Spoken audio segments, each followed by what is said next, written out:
hour, get revved up with me, Patrick Christys, on GB News and GB News Radio.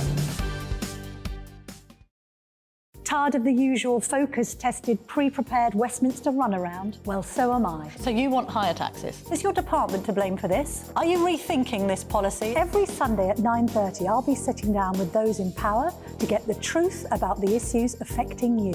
Let's be honest, we've known about the cost pressures of this project for years, not months. That's the Camilla Tominey Show, a politics show with personality. On GB News, the People's Channel, Britain's news channel.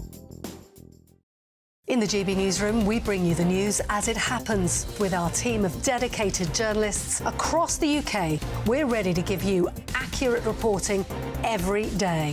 When the news breaks, we'll be there with bulletins on GB News, the People's Channel, Britain's news channel. When the news happens, it happens here. And really important breaking news. Breaking news this morning. On TV, radio and online, the news starts here on Britain's Newsroom. All the biggest stories and the answers that you need from across the UK and beyond. Join Britain's Newsroom from 9:30 on GB News. The People's Channel, Britain's news channel. GB News, unlike other broadcasters, isn't obsessed with the London-Westminster bubble. We think there's a nation beyond the M25, and that's why we talk about the issues that matter across the land. Join me on State of the Nation, 8 to 9 o'clock, Monday to Thursday, on GB News. Daisy's listening, and you should too.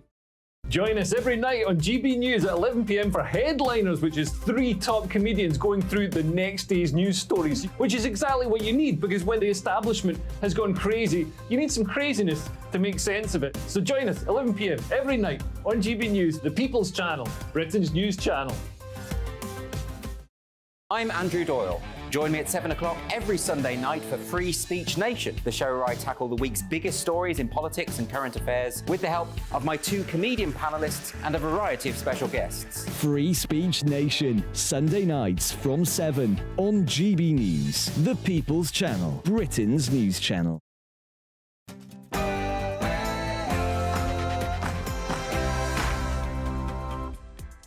Hello, good afternoon and welcome to GB News on TV, online and on digital radio. I'm Nana Akua, and for the next few hours, me and my panel will be taking on some of the big topics hitting the headlines right now. This show is all about opinion. It's mine, it's theirs, and of course it's yours. We'll be debating, discussing, and at times we will disagree, but no one will be cancelled.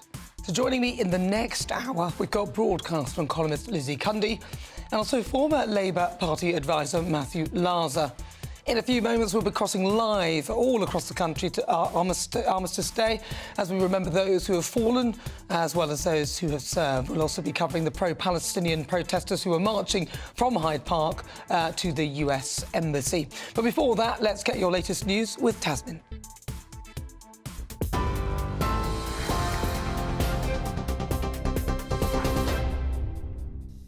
Nana, thank you, and good afternoon from the GB Newsroom. It's 3 o'clock.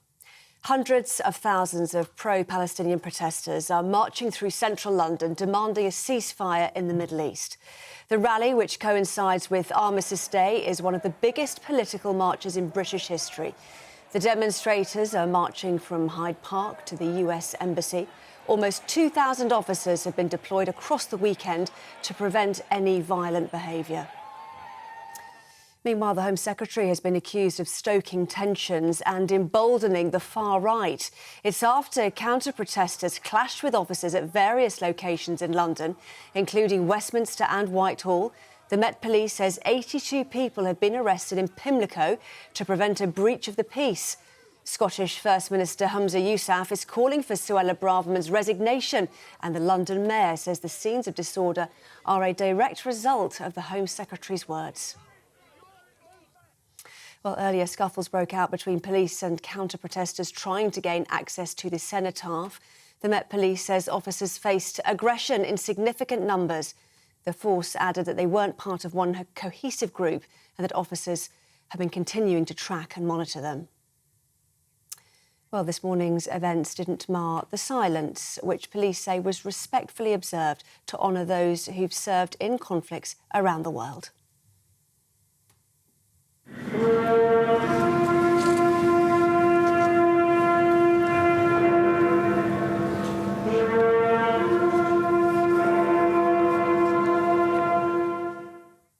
On the 11th hour of the 11th day of the 11th month, marking the end of World War I, the UK paused for Armistice Day, remembering the servicemen and women who made the ultimate sacrifice. Police, who increased their presence across the capital, established a ring of protection around the cenotaph in central London to prevent disorder during the commemoration. In other news, a mother who was found dead by her 2 children in Manchester has been named by police. Perseverance Nkube was found with a single stab injury in Little Hulton near Salford in the early hours of yesterday morning. The 35-year-old was taken to hospital where she later died. Police say a 45-year-old man who fled the scene has been arrested on suspicion of murder and remains in custody. The funeral of a teenager who was stabbed on her way to school has taken place in South London.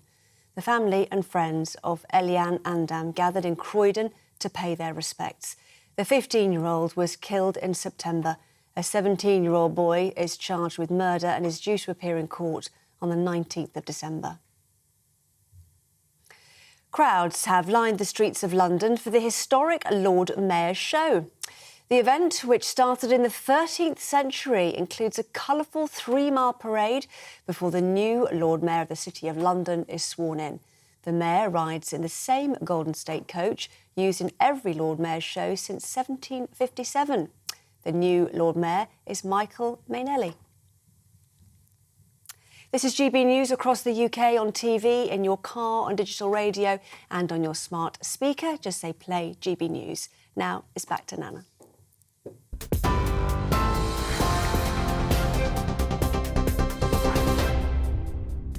Thank you, Tamsin. I'm Nana Akua. This is GB News. We are the People's Channel.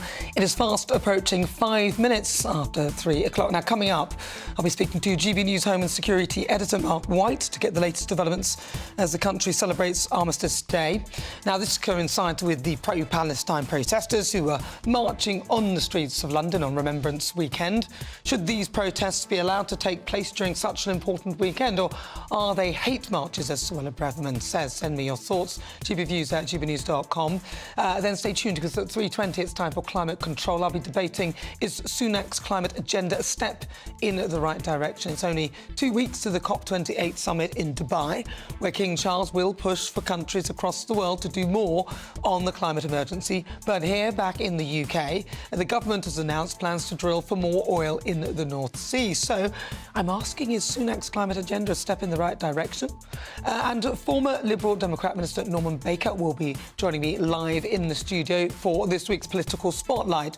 Norman will be talking to me about his time in politics and all the work that he's done as the Home Office and Transport Minister, as well as royal author, and he'll be reflecting on the current state of politics in the UK. Then stay tuned, my difficult conversation, not one to be missed. You must stay with me for that one. I'll be talking to singer and songwriter Alexis Q, who is also popularly known as Whitney Houston's half-sister. That's right, Whitney Houston's half-sister will be joining me live in the studio to talk about how she got into the music industry, the highlights of her career so far, and the struggles that she's had to overcome, and where she's up to and what she's doing now. We'll be talking about her latest single, which is called Forbidden, from her third highly anticipated album, The Pyjama Session. And an interview that you will not want to miss. Stay tuned at 5:20. I'll be joined by Sohail Ahmed in the studio. Now, Sohail is a student at the University of Cambridge and a former Hamas supporter who has been de-radicalised and now condemns the organisation, working as a counter-extremism expert. This is an interview that you will not want to miss. Stay with me for that. That is all coming up today. Tell me what you think on everything we're discussing. Email gbviews@gbnews.com or tweet me at gbnews.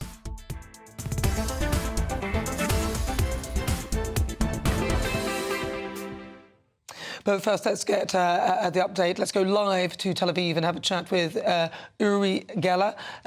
The evacuation corridor for civilians to move south remains open until 4 o'clock this afternoon, as a tactical pause in fighting today has been introduced.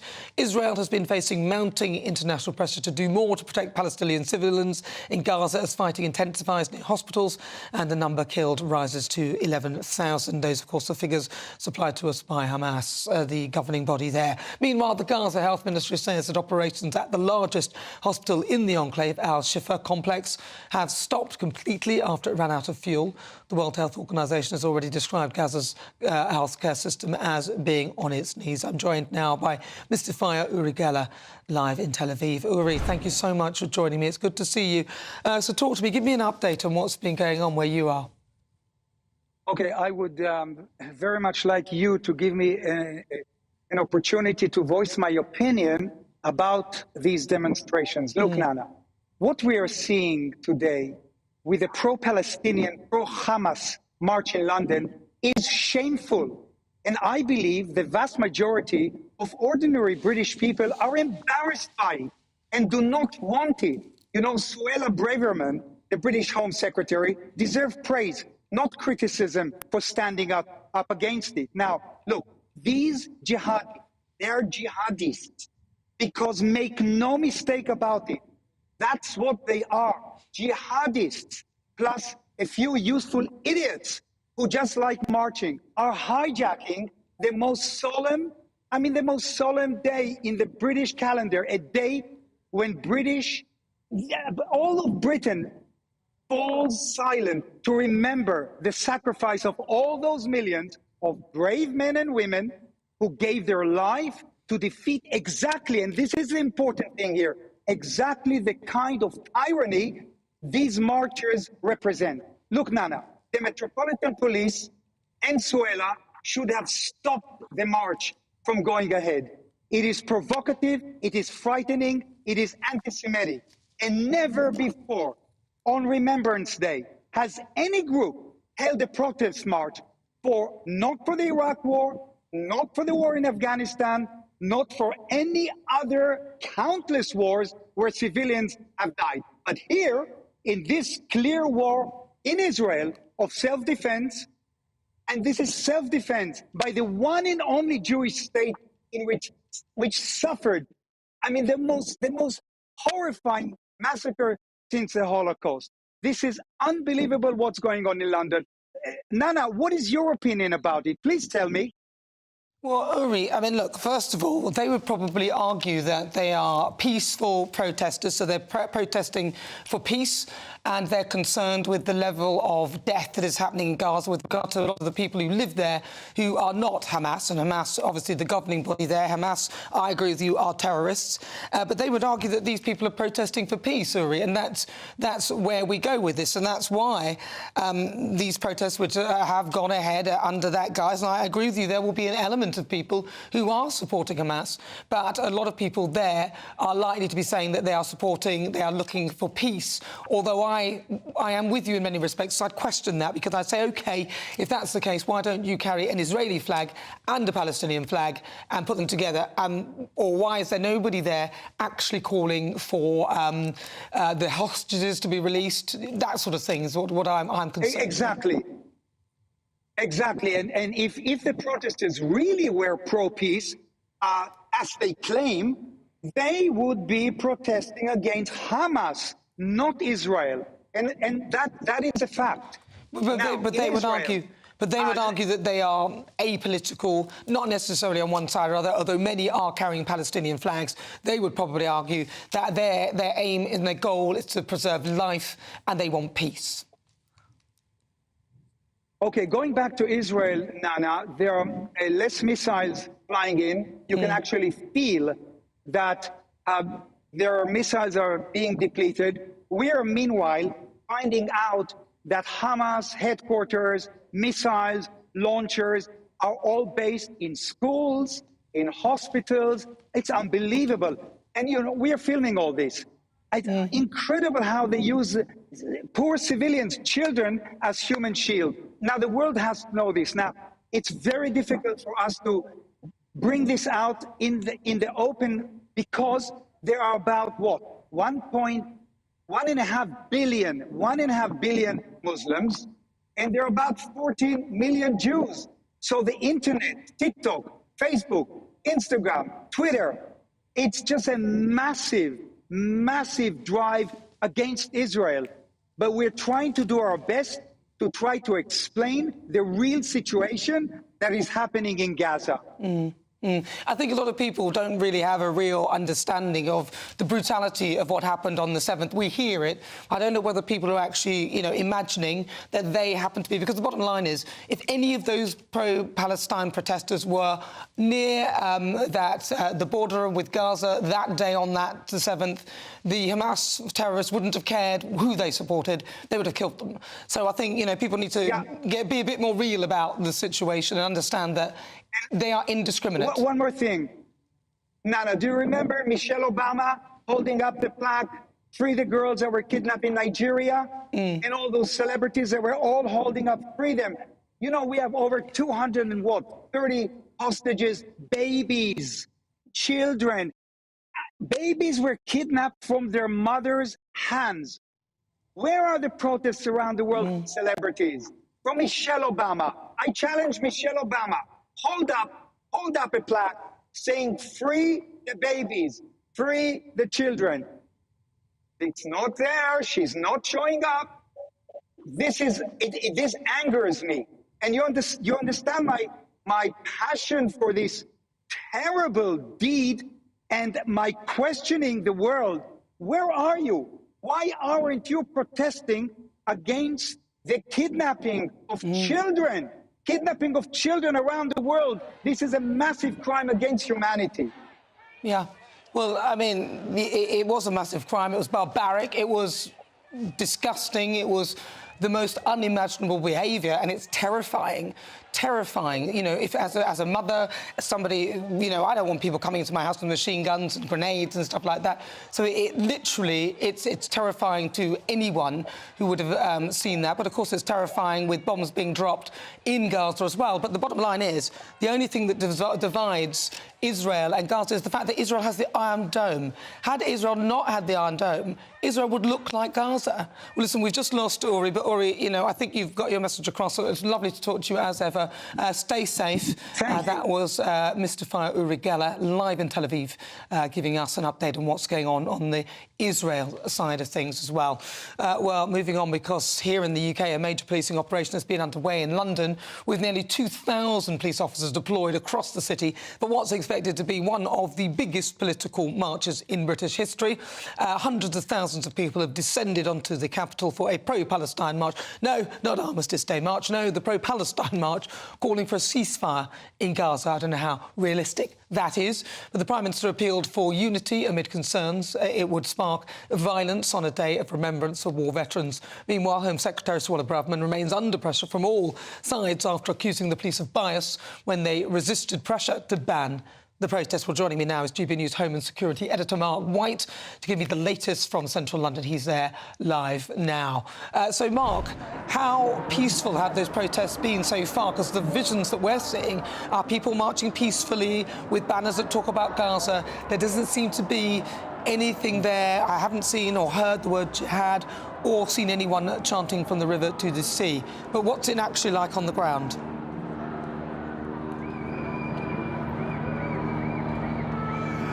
It's been very peaceful. There's lots of chants of "to the river, to the sea." We're hearing that regularly here, but this one is peaceful.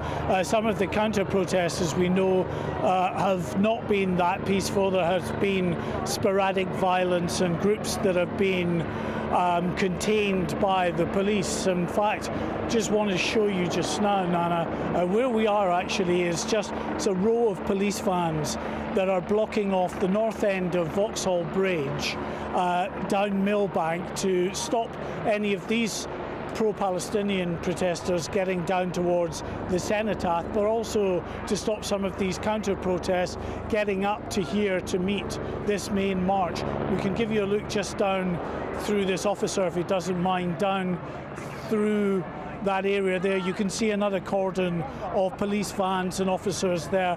I think the counter-protesters that were there have moved on now. They were just at one of the pubs just on the corner there for a while. The officers did have their helmets on for a while as well, an indication perhaps that things were looking a little bit hairy for a while, but it certainly seems to have calmed down. Can't actually see many people at all on that corner now. It may be that they've moved back down towards Westminster itself. As I say, Nana, there was a couple of flashpoints earlier down towards Westminster, or near the Cenotaph, around Portcullis House, near Winston Churchill's statue, and even actually up in Chinatown as well. What started those, we don't really know, but there was for a while police cordon in place. Bit of audio from Mark there. They've got a bit of a dicey signal. Thank you, Mark. We will come back to him. We've got loads of updates to bring you. We'll be bringing you updates on that throughout the programme. But we're just getting some pictures of protesters who have climbed the World War I memorial at Wellington Arch. So here we go again. It's started already. This is quite incendiary. They've placed a Palestinian flag on the statue that is there, and that is obviously not acceptable. And there are protesters actually climbing on the monument as well, so they're standing there. So this is what we were concerned about. This is what we're worried about. Aggression can be in two forms. You can have violent and shouty aggression, or you can have passive aggression, equally as offensive, and that to me is passive aggressive. So it's only the start of the protest, but we will be following that protest throughout. It'll end around about 5 o'clock.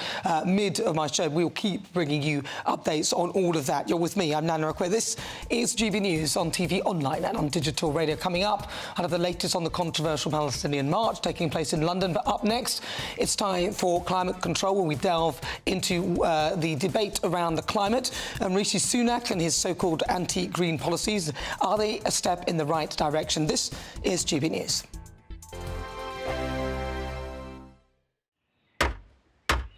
Who is it? We're here for the show. Welcome to the Dinosaur Hour with me, John Cleese. I was married to a therapist. And you survived? I thought we were getting Hugh Laurie. Second best. You interviewed Saddam Hussein. What's that like? I was terrified. I'm playing strip poker with these three. Ah! No, thank you. My CDs need to be put in alphabetical order. Are you going to be problematic again? The Dinosaur Hour. Sundays at 9 on GB News. What you get for breakfast is something that, if we do our jobs right, you will wake up to news that you didn't know the night before. It's a conversation. It's not just me and Eamon. We want to get to know you, and we want you to get to know us. From 6, it's Breakfast with Eamon and Isabel. Monday to Thursdays on GB News. Britain's news channel. People in Britain, they love free speech, but they also love fair play. I don't care if I'm speaking somebody from a trade union, from the Labour Party, somebody from the SNP. And I think the viewers like to see that actually we can challenge one another, but in a positive way. We think we ask the questions that people want to ask, and often we ask the questions that we wanted to ask in Parliament but never got the chance to ask. So join us every Saturday, 10 a.m. till noon on GB News, Britain's news channel. Nightmare commute. Kick it up a gear with me, Patrick Christie's, at drive time, 3 till 6 p.m, Monday to Friday on GB News Radio. You can listen online and on DAB+, on the smart speaker app, and on the GB News app. And if you've got an Alexa, all you have to say is, Alexa, play GB News. We're also on TuneIn and the Radio Player apps. From the school run to rush hour, get revved up with me, Patrick Christie's, on GB News and GB News Radio. Tired of the usual focus-tested, pre-prepared Westminster runaround? Well, so am I. So you want higher taxes? Is your department to blame for this? Are you rethinking this policy? Every Sunday at 9:30, I'll be sitting down with those in power to get the truth about the issues affecting you. Let's be honest, we've known about the cost pressures of this project for years, not months. That's the Camilla Tominey Show, a politics show with personality. On GB News, the People's Channel, Britain's news channel. In the GB Newsroom, we bring you the news as it happens. With our team of dedicated journalists across the UK, we're ready to give you accurate reporting every day. When the news breaks, we'll be there with bulletins on GB News, the People's Channel, Britain's news channel. When the news happens, it happens here. And really important breaking news. Breaking news this morning. On TV, radio and online, the news starts here on Britain's newsroom. All the biggest stories and the answers that you need from across the UK and beyond. Join Britain's newsroom from 9:30 on GB News. The People's Channel, Britain's news channel. GB News, unlike other broadcasters, isn't obsessed with the London-Westminster bubble. We think there's a nation beyond the M25, and that's why we talk about the issues that matter across the land. Join me on State of the Nation, 8 to 9 o'clock, Monday to Thursday, on GB News. Daisy's listening, and you should too.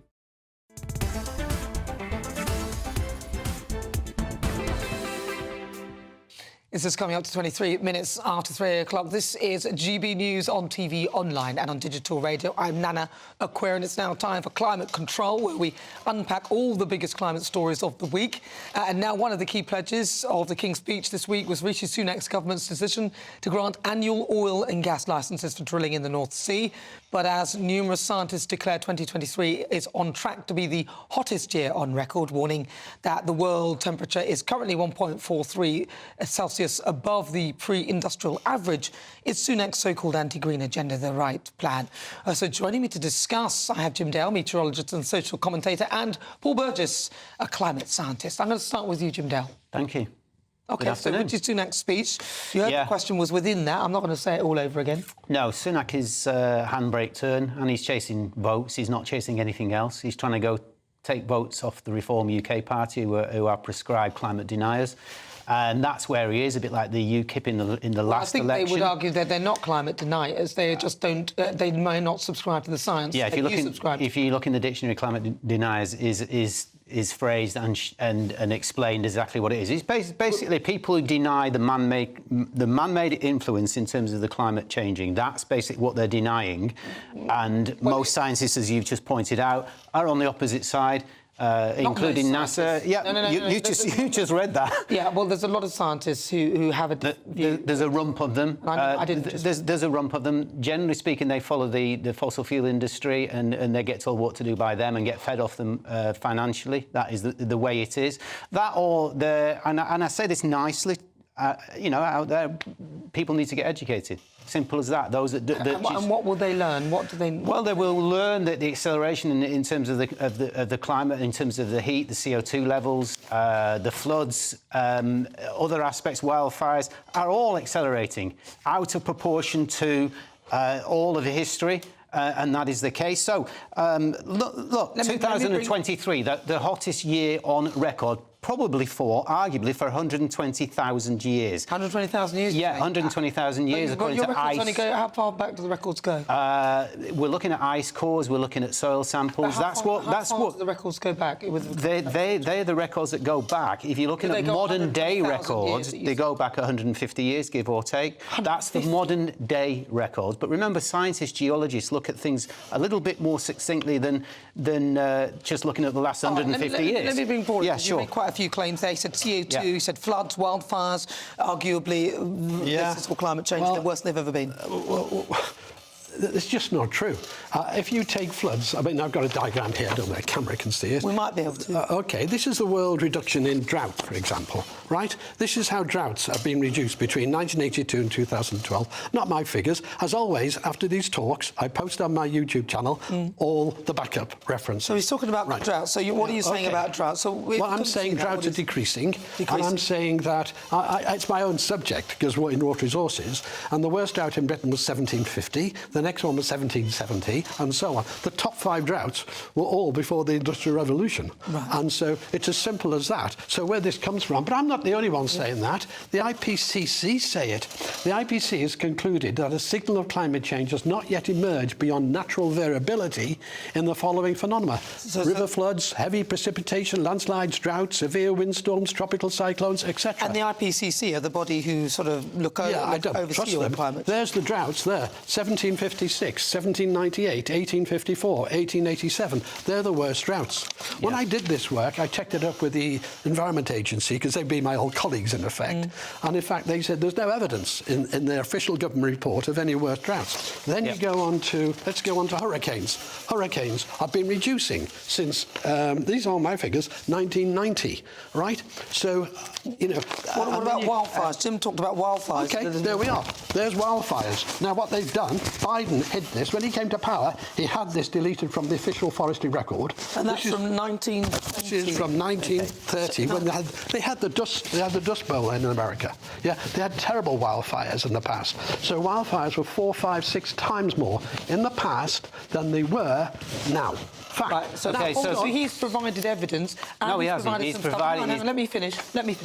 Provided some stuff from the IPCCs, who are the government kind of climate body who look over all of this, and probably somebody that you would probably respect with their thoughts, and he's showed that they are not saying what you're saying. Paul's provided spurious information, to be frank with you. Well, he said it's from the IPCC. He's not allowed... Hang on. Yeah, and he's also... He's not allowed to... Listen, he's on air like you. He's not allowed to come up with dodgy data. He's provided the evidence. No, I would stop him. I would stop if he has. Okay. He hasn't. So he has. No, but anyway, go on. Well, no, he hasn't. It's an opinion, but go on. No, it's not an opinion. That's the IPCC. Those are the people who you... These are the people who you listen to, right? Or you OK. First of all, you don't just look at the UK as far as climate is concerned. Paul would know that you've got to look at the globe entirely. So let's look at the globe entirely, OK? July, August, September, October, all the hottest months respectively for each of those months on record ever. Swiss glaciers down by 10% in a single year. Those things take thousands and thousands of years to actually materialise. 10% loss. OK?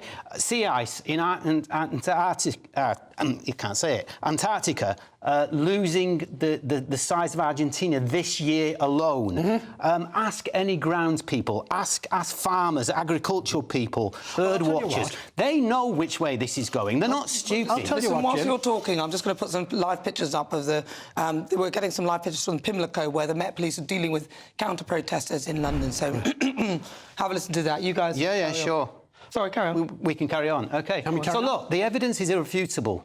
This is, and when you talk about ICC there's no such thing in science as irrefutable evidence. You can always, you can. Oh, you mean like the Big Bang that they've just found out is now questioned completely because of the new James Webb telescope? So now you're questioning the extinction of the dinosaurs. No, I mean, no. you're I'm going to quote you're out on a limb. I'm going to quote NASA, which anyone can check. I'm going to quote a recent quote. This is quote from NASA, right? And it's a quote. I'm just going to. We'll come to the quote, but we've just seen a picture there of what looks like a police officer who got injured there. I just saw a young lady, female officer, who was being supported and taken away from the sort of fight. Or this is the English Defence League, isn't it? Yeah. This is the English Defence League, so these are the counter-protesters in London right now. I think it's the English Defence League. Attacking the cenotaph. Sure. They're not attacking the cenotaph, no. That's not what's happening. They're not attacking, but there's something going on. The camera is moving quite swiftly. There's a lot of police surrounding it, but... It's kind of a juxtaposition of what was actually prescribed that was going to happen by Braverman. That's exactly, you know, this is the opposite effect, if you like. In other words, it was prescribed that it was going to be the Palestinian marchers that would do this. In effect, it's now, and we're seeing it for the first time, it's the actual opposite. No, it's not the opposite. We've just seen some Palestinian protesters... I'm talking about the cenotaph and what's happening there. Some statues, actually, with their flags and climbing up on the monument. Which is wrong. Yeah, which is wrong. But we're looking at pictures of the cenotaph area. I know what we're looking at, but you've just said something, and I'm just telling you that that's not quite right, yeah? All right, well, listen, sorry, briefly to you, Paul, and then... Yeah, I'd just like to quote NASA. Globally, the total acreage burned by fires each year, this is global, declined by 24% between 1998 and 2015, and there is the reference you can go to online. Yeah. And that's a quote. What about Canada this year? Well, listen, I've got to go to the news. Yeah. I might come back to you very briefly, and we can wrap this up. We'll come back to you. But right now, this is GBNews. If you just tuned in, welcome on board. We'll be following those marches and giving you all the updates. Still to come, more analysis, and also we'll take you through all of that. But first, I want to get some headlines with Tamsin.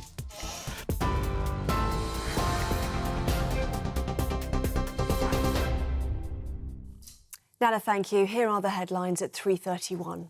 Hundreds of thousands of pro-Palestinian protesters are marching through central London, demanding a ceasefire in the Middle East. The rally, which coincides with Armistice Day, is one of the biggest political marches in British history. The demonstrators are marching from Hyde Park to the US Embassy. Almost 2,000 officers have been deployed across the weekend to prevent any violent behaviour. Meanwhile, the Home Secretary has been accused of stoking tensions and emboldening the far right. It's after counter-protesters clashed with officers at various locations in London, including Westminster and Whitehall.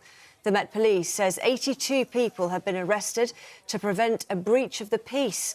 Scottish First Minister Humza Yousaf is calling for Suella Braverman's resignation, and the London Mayor says the scenes of disorder are a direct result of the Home Secretary's words. Well, earlier scuffles broke out between police and counter-protesters who were trying to gain access to the cenotaph. The Met Police says officers faced aggression in significant numbers. The force added they weren't part of one cohesive group and that officers are continuing to track and monitor those involved. Well, this morning's events didn't mar the silence, which police say was respectfully observed to honour those who served in conflicts around the world. On the 11th hour of the 11th day of the 11th month, marking the end of World War I, the UK paused for Armistice Day to pay their respects to the servicemen and women who made the ultimate sacrifice. Well, you can get more on all of those stories. Just visit our website, gbnews.com. Now it's back to Nana.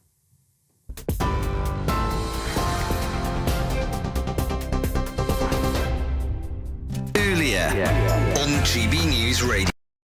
I think the most exciting bit for me is talking to people. People who I think are ignored often by the major news channels.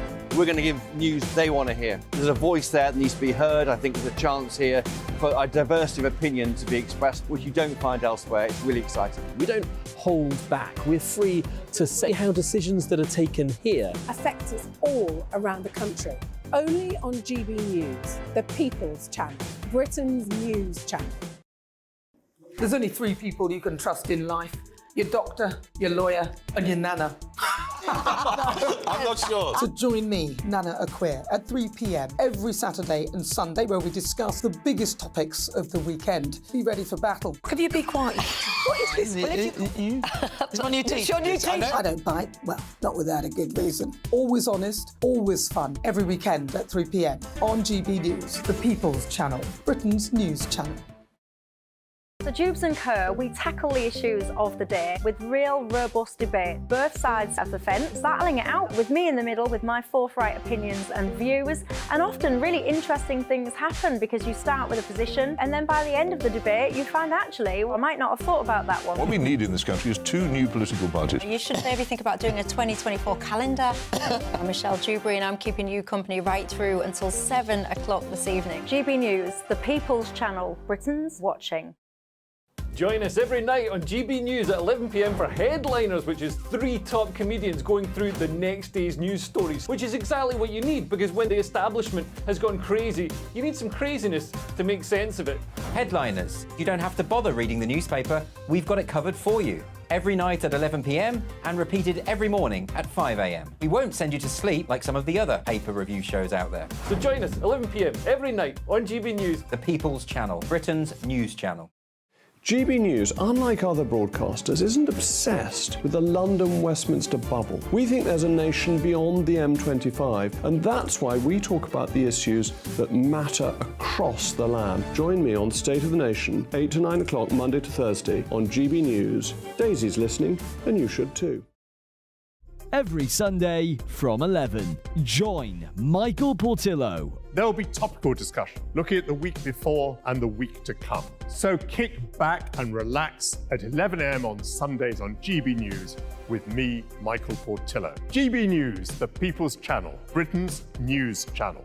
I'm Andrew Doyle. Join me at 7 o'clock every Sunday night for Free Speech Nation, the show where I tackle the week's biggest stories in politics and current affairs with the help of my 2 comedian panellists and a variety of special guests. Free Speech Nation, Sunday nights from 7 on GB News, the People's Channel, Britain's news channel.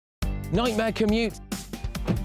kick it up a gear with me, Patrick Christie's, at Drive Time, 3 till 6 p.m, Monday to Friday on GB News Radio. You can listen online and on DAB+, on the smart speaker app and on the GB News app. And if you've got an Alexa, all you have to say is, Alexa, play GB News. We're also on TuneIn and the Radio Player apps. From the school run to rush hour, get revved up with me, Patrick Christie's, on GB News and GB News Radio.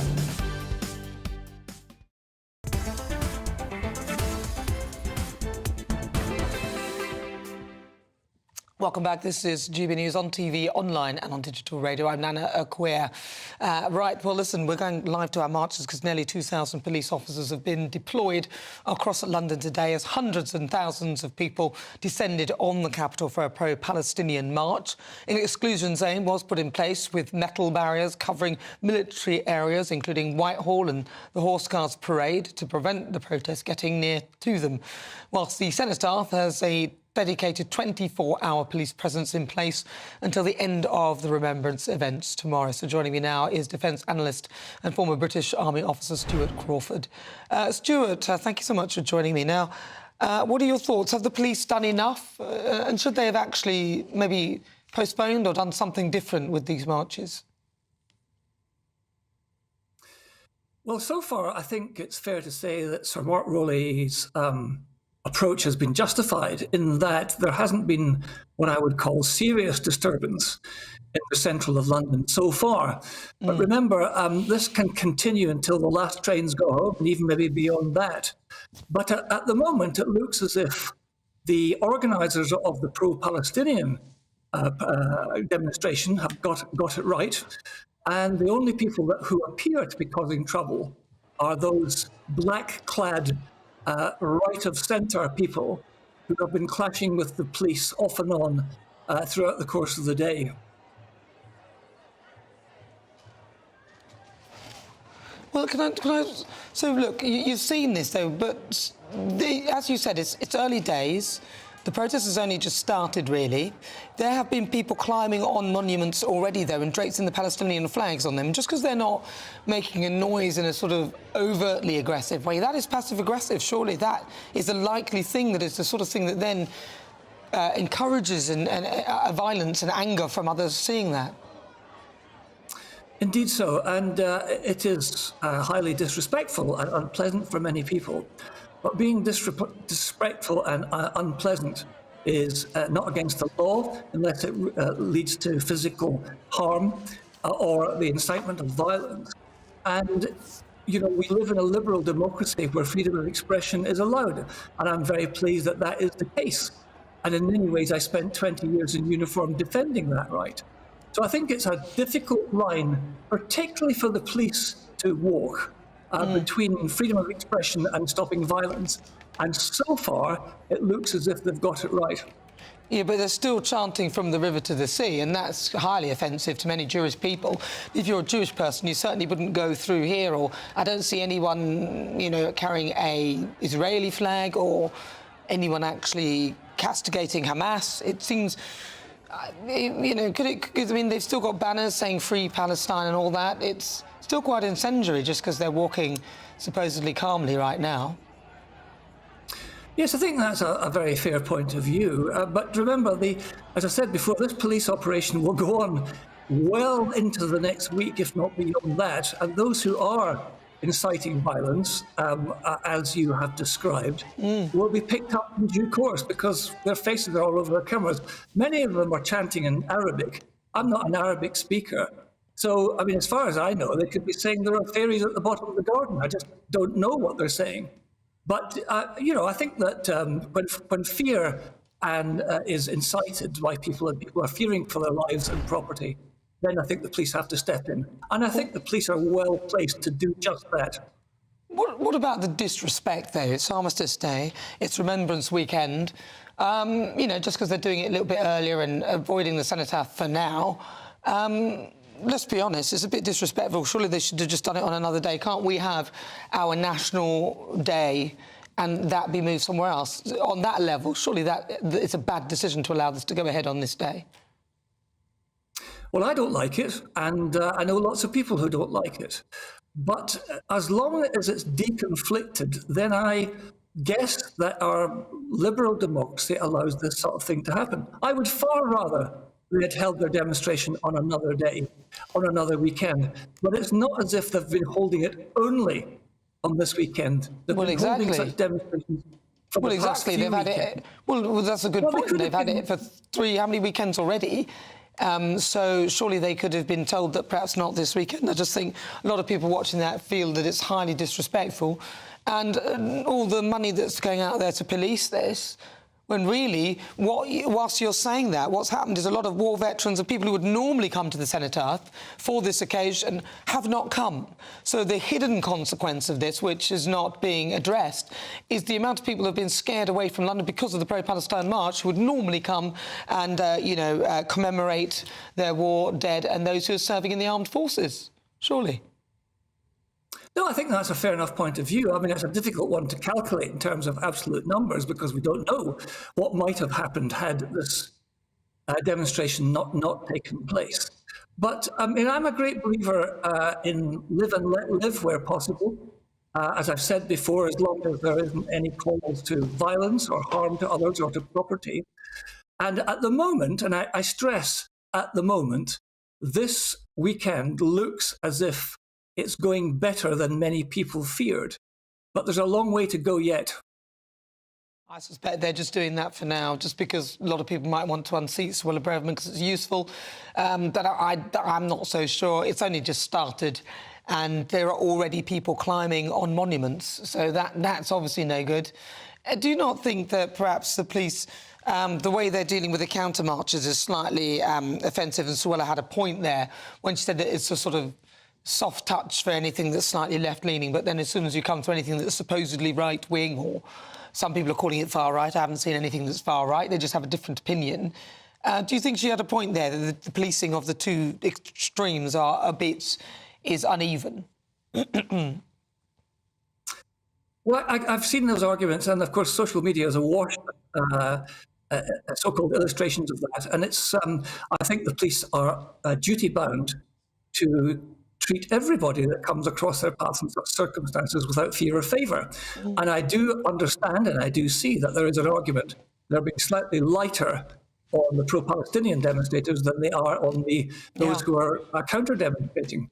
But they are trying to prevent a breach of peace, and keeping the two groups apart, I think, is an important part of that. I think the problem is that there's just too many of the pro-Palestinians in the march there, and they've just gone for the easier option. That's my view. But I mean, a lot of people might think differently to that. Well, listen, thank you so much for joining me. That was defence analyst and former British Army officer Stuart Crawford. Stuart, thank you for your thoughts. Well, it's just fast approaching 45 minutes after 3 o'clock. This is GB News on TV, online and on digital radio. I'm Nana Akua, and it's time now for this week's Political Spotlight. And joining me to shine a light is the former Liberal Democrat Minister Norman Baker. Now, Norman has spent a long time in British politics, working as the Member of Parliament for Lewes in East Sussex from the 1995 till 2015. He also worked as the Parliamentary Under-Secretary of State in the Department for Transport, as well as the Minister of State at the Home Office. And in his free time, Norman Baker does a lot of writing. A royal author in his own right. In 2019, he published the book, And What Do You Do? What the royal family don't want you to know. Then he's, when he's not writing books, he's singing in a band. Yes, he's got a bit of a voice on him. He's part of a band called the Reform Club. Nothing to do with the Reform Party. I take it. It's just an unfortunate coincidence.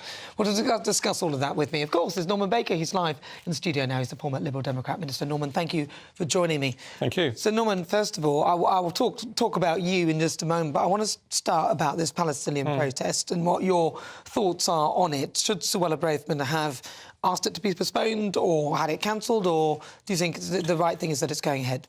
I think it's none of her business, to be honest with you. But she's the Home Secretary. I know, but policing is an independent operation in this country. It's part of our democracy that the police are operationally independent, and we cannot have politicians of either side telling the police what to do, particularly the Home Secretary. The police, of course, are accountable, but they're accountable after the event and not before it. And we cannot, if we have a situation where ministers start telling the police how they should go about their business, that's a very dangerous, slippery slope to go down. So she is out of order. It's interesting that not just 5 opposition parties have called for her to resign, and the Mayor of London, I gather now as well, but also Nicholas Soames, Winston Churchill's grandson, has criticised her. He keeps coming up, doesn't he? And a lot of the Conservative Party as well. And you find very few ministers out defending her. The Chancellor saying he wouldn't have used the words she's chosen. So I think she has misstepped quite badly in terms of what she's been saying. But you say that a lot of people in this country will agree with her. It feels like that their voice has been diminished, and there doesn't seem, as soon as anyone says anything that is slightly different to what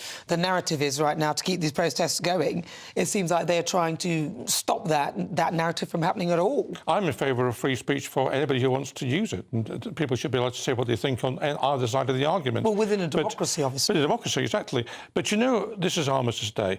We have a situation where we're recognising not just the sacrifices people made for this country, but also the fact that we championed freedom of speech, freedom of assembly, the rights we take for granted in this country. We have to remember those rights because they don't apply elsewhere across the world.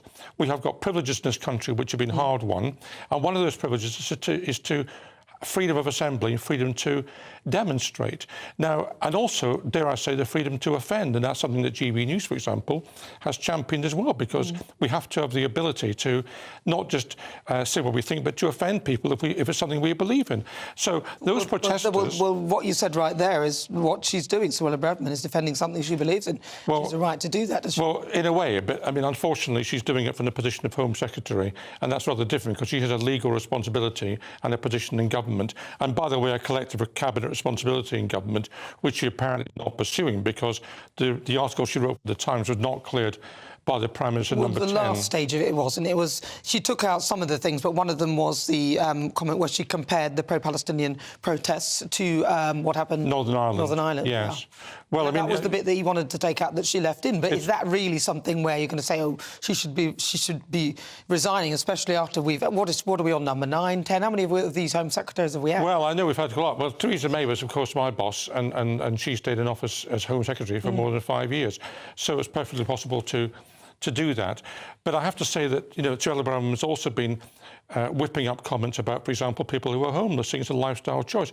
Some of these people who are homeless in the streets are ex-service people who've come back from Afghanistan and Iraq. They've got post-traumatic stress disorder. Some of them have come back to broken homes because their wives have left them, whatever. You know, they're the people, some of them are on the street. They're not lifestyle choices. But I know, but I have to really stop you in there, because I remember there was somebody who appeared to be homeless on the street, and I went to see if I could help put this person in a shelter. This is just one of my experiences. Yes. I'm not saying I don't necessarily agree with her statement. I think that was a bit callous, but she does make a point, because I have offered somebody, a homeless person, to call a shelter for them, get them somewhere. They didn't want to do it. They didn't want to do it. No, it's fine. And when I said about this person, they said, oh, yeah, they don't want to come in. And so there is an element to it that is a choice, but I don't know whether she should have been saying that. She shouldn't have been saying it, and it's irresponsible to have said it. And there are people who are mentally not well who are on the streets who may have taken that view. You know, nobody in their right minds, frankly, wants to sleep on the street. Well, none, but you and I in our right minds, yeah, but there are a lot of people who actually want to be on the street in whatever mind they're in. And she makes a point that is, I think she's making a valid point. And again, as you said, the fact that somebody like her would actually mention that and make a point of it so that people acknowledge that it's not always... You can't always help people. But I would have liked her to put forward an alternative. If you're going to say that, then have something where people can go. You have to ask yourself why she's making these statements, whether it's about the homelessness or whether it's about refugees or whether it's about the people who are marching. She's using incendiary language, and actually at the moment, because the people on the Israeli side and the Palestinian side both feel very strongly about what's happened to them, both about the appalling work going on in Gaza and the destruction of homes and death of children, but also the massacre of innocent people in Israel. Yeah. People on both sides feel very strongly about that. And it's responsible to a government, in my view, as a Foreign Minister, to calm things down, not pour petrol in the flames, which is what she's doing. Well, maybe she's just seeing it from the perspective of a lot of people in the general public and using language that the people can understand, which is straightforward, straight talking, which is lacking heavily in politics these days. You've had people today, sorry, Nana, you've had people today who have been counter-protesting, and they're the ones the police have had to deal with predominantly, I think, so far. Well, but that might be because they're a smaller group, and so it's easier for the police to manage that group, you've got to admit. And in fact, that's the point that she made in her piece, that it seems that, you know, Black Lives Matter or anything slightly left-leaning seems to get a softer touch. I don't think that's fair on the police, actually. I think the police try very clearly, and Mark Rowley made this plain this week as a commissioner, try to enforce the law. That's their duty, to enforce the law without fear or favour. And as one of your people said a moment ago, the guy from Edinburgh, what the police do, and I know this is a former minister, the police will identify people who are breaking the law, let's put it that way, breaking the law. They will photograph them if necessary and chase them afterwards, because it's not safe necessarily or good policing for them to break a line, a police line, and go and arrest them at that particular point. But if they've committed an offence, they will be pursued subsequently. It depends how many there are of them. So, for example, the approach for the people who are supposedly on the right of it is to go and speak to them and have a word with them and whatever they do. But then for those, because there's a large group of them, is to take a photograph. So I think she's right. By your own admission, what you're saying is that she's right, because they're not going to go into a crowd because it's foolish. Instead, they're going to take pictures. So the approach is obviously different, because they're a large group. To a smaller group, they can go in and deal with that, and that will be... But the consequence, if someone's broken the law, they will be arrested and charged. But these people are all... But not on the spot, because a lot of them are chanting from the river to the sea, and they've only got about 100 cells or something, 137 cells in London to put people away.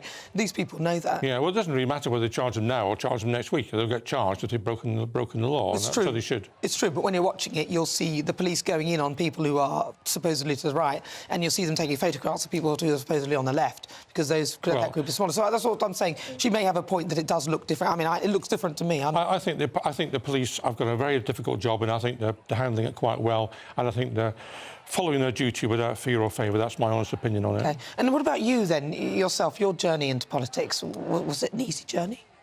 No, it wasn't. I mean, look, if you want to be elected as an MP, you don't stand as a Liberal Democrat.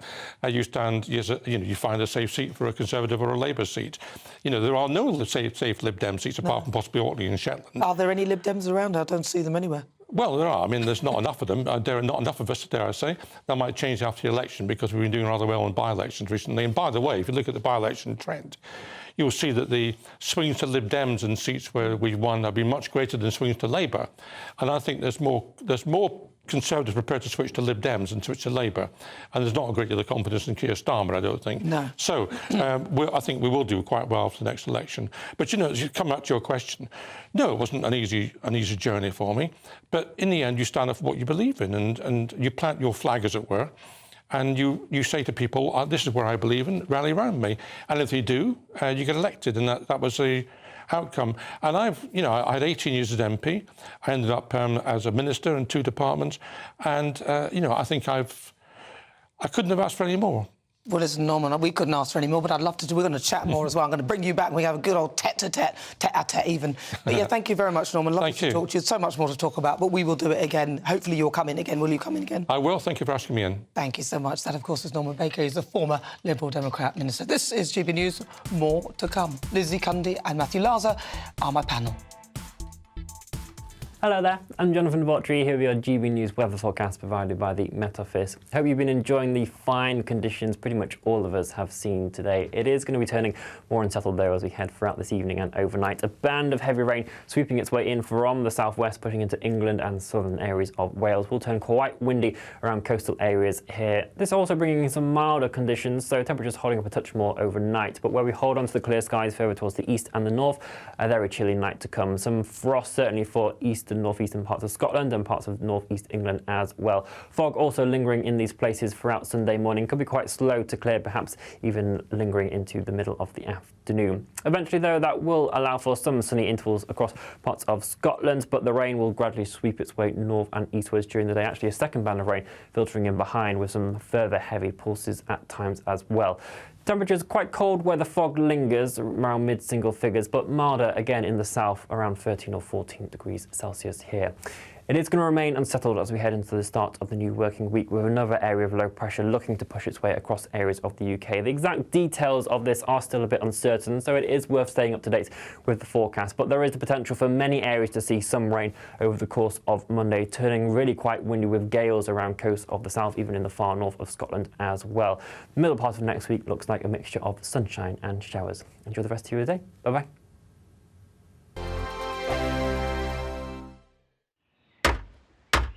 Who is it? We're here for the show. Welcome to the Dinosaur Hour with me, John Cleese. I was married to a therapist. And you survived? I thought we were getting Hugh Laurie. Second best. You interviewed Saddam Hussein. What's that like? I was terrified. I'm playing strip poker with these three. Oh! No, thank you. My CDs need to be put in alphabetical order. Are you going to be problematic again? The Dinosaur Hour. Sundays at 9 on GB News.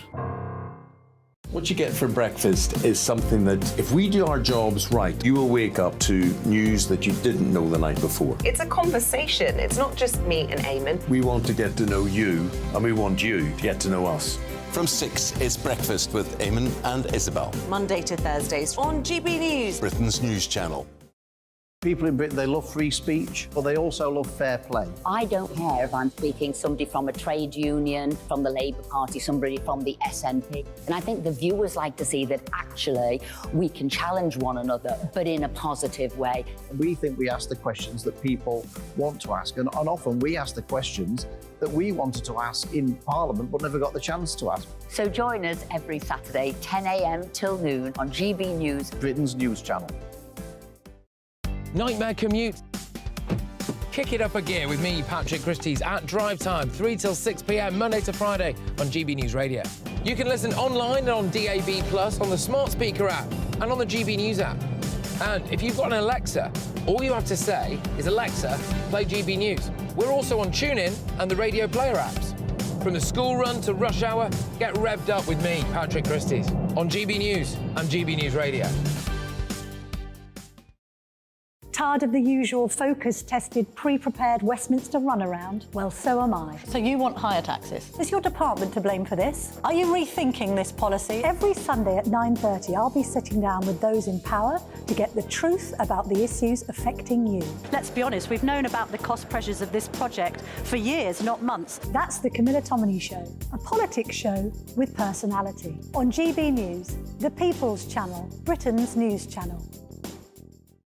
In the GB Newsroom, we bring you the news as it happens. With our team of dedicated journalists across the UK, we're ready to give you accurate reporting every day. When the news breaks, we'll be there with bulletins on GB News, the People's Channel, Britain's news channel. When the news happens, it happens here. And really important breaking news. Breaking news this morning. On TV, radio and online, the news starts here on Britain's Newsroom. All the biggest stories and the answers that you need from across the UK and beyond. Join Britain's Newsroom from 9:30 on GB News. The People's Channel, Britain's news channel. GB News, unlike other broadcasters, isn't obsessed with the London-Westminster bubble. We think there's a nation beyond the M25, and that's why we talk about the issues that matter across the land. Join me on State of the Nation, 8 to 9 o'clock, Monday to Thursday, on GB News. Daisy's listening, and you should too.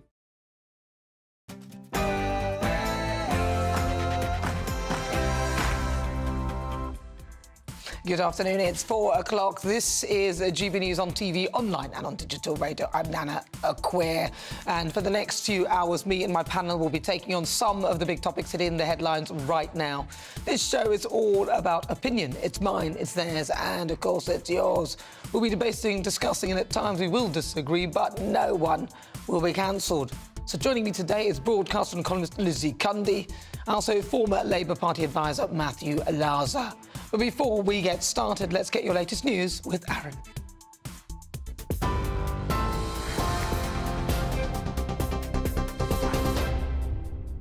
Good afternoon to you. It's 4 o'clock. I'm Aaron Armstrong in the GB Newsroom. Hundreds of thousands of pro-Palestinian protesters are marching through central London, demanding a ceasefire in the Middle East. The rally, which coincides with Armistice Day, is one of the biggest political marches in British history. Chanting and waving placards, the demonstrators began in Hyde Park, and they're slowly making their way to the US Embassy in Nine Elms, that is south of the river. Almost 2,000 officers have been deployed across the weekend to prevent violent behaviour. Meanwhile, the Home Secretary's been accused of stoking tensions and emboldening the far right. It's after counter-protesters clashed with officers at various locations around central London, including Westminster and Whitehall. Met Police say 82 people have been arrested in Pimlico to prevent a breach of the peace. The Scottish First Minister, Humza Yousaf, is calling for Suella Braverman's resignation. And the London Mayor says the scenes of disorder are a direct result of the Home Secretary's words. Meanwhile, scuffles broke out earlier between police and counter-protesters trying to gain access to the cenotaph. The Met Police says officers faced aggression in significant numbers. The force added the demonstrators weren't part of one cohesive group. Officers are continuing to track and monitor them. The events didn't mar today's 2-minute silence, which police say was respectfully observed.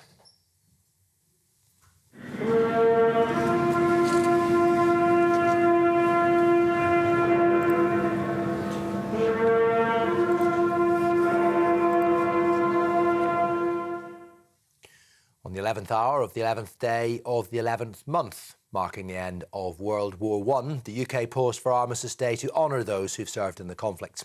World War II veteran John Dennett says the servicemen and women who made the ultimate sacrifice must always be remembered. We must never forget what happened years ago through all the wars that enabled us to be where we are. Like, we're lucky.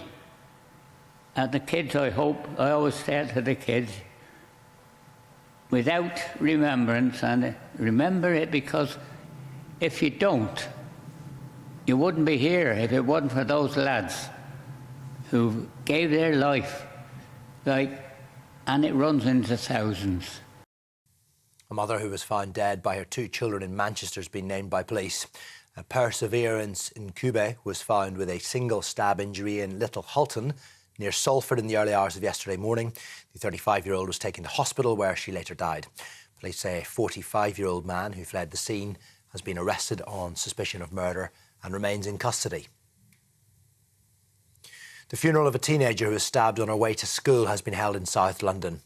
Eliane Andam's family and friends gathered to pay their respects to the 15-year-old who was killed in Croydon in September. A 17-year-old boy has been charged with her murder and is due to appear in court next month. Crowds have lined the streets of London for the historic Lord Mayor's Show. The event, which started in the 13th century, includes a colourful 3-mile parade before the new Lord Mayor of the city is sworn in. The Mayor rides in the same Golden State coach that's been used in every show since 1757. The new Lord Mayor is Alderman Michael Manelli. Well, this is GB News on TV, on digital radio and on your smart speaker too. That's it for me for the moment. Now it's back to Nana.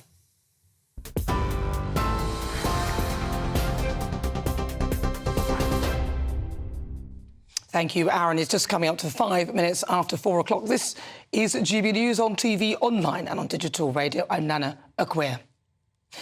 Here we go again. The Conservative Party about to eat itself from the inside out as chants within their own party call for Suella Braverman's resignation. Once again, doing Sir Keir Starmer's work for him as people from his and other opposing parties jump on the get rid of Suella bandwagon in true Westminster bubble style.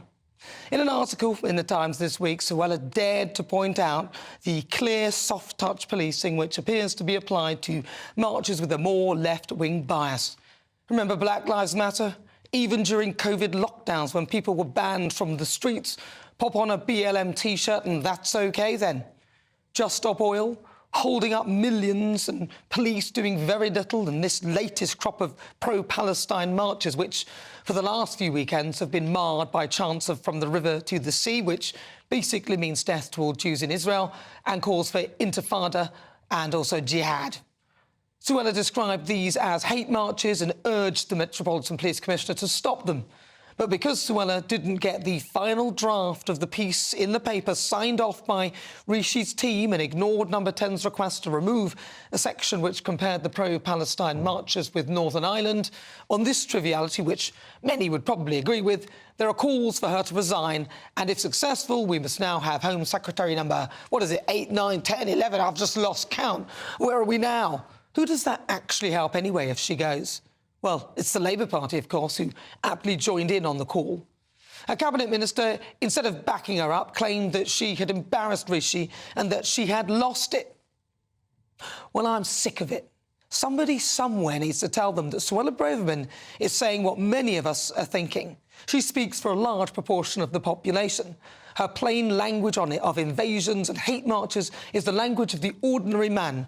She gives a voice in government to people like me, and frankly, she's one of the last things, if not the only thing, that is keeping the hope that the Tory party have a shred of conservatism left alive. But the party are good at that. They got rid of Boris foolishly. If they were worried about being a few points behind in the polls then, take a look at where they are now. You could hardly say that that was a good decision. They capitulated to the mass pile-on Boris. I can't be bothered to mention the embarrassing fiasco that followed. It's laughable.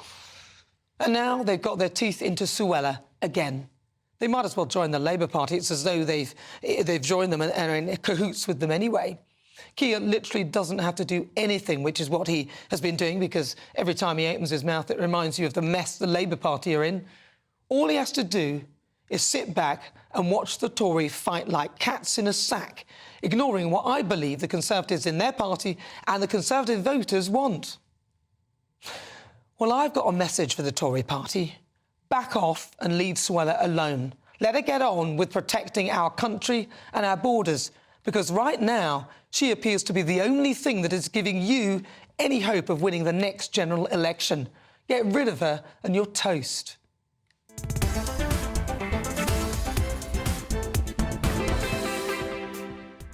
But before we get stuck into the debate, here's what else is coming up today. For the Great British Debate this hour, I'm asking, is Suella Braverman right to describe the pro-Palestine marches as hate-filled? Their Home Secretary has been criticised for an article in The Times where she described the pro-Palestinian demonstrations as hate marches. But so far today, pro-Palestine protests have held in the streets across the capital, coinciding with the Remembrance Weekend, and so far they seem quite peaceful. So I'm asking, is Suella Braverman right to describe them as hate-filled? Then at 4:50, it's Royal Roundup time, and Angela Levin will be live in the studio. There's always something going on behind those palace walls, and on the menu includes a ruling by a High Court judge that Prince Harry's claims of unlawful information gathering against the Daily Mail can go ahead to a full trial. Meanwhile, The Guardian has been sniffing around, trying to find out the cost of royal protection. All of that and all the stories across the week coming up. On As Ever, tell me what you think on everything we're discussing. I've got a very exciting guest as well coming up at 5 o'clock in this week's Difficult Conversation. I'll be speaking to the half-sister of Whitney Houston. Yes, that is true, the half-sister. She'll be live in the studio. Plus, I'll be speaking to an ex-Hamas supporter, and we'll get his take on those marches. Tell me what you think on everything we're discussing. Email gbviews@gbnews.com or tweet me at gbnews.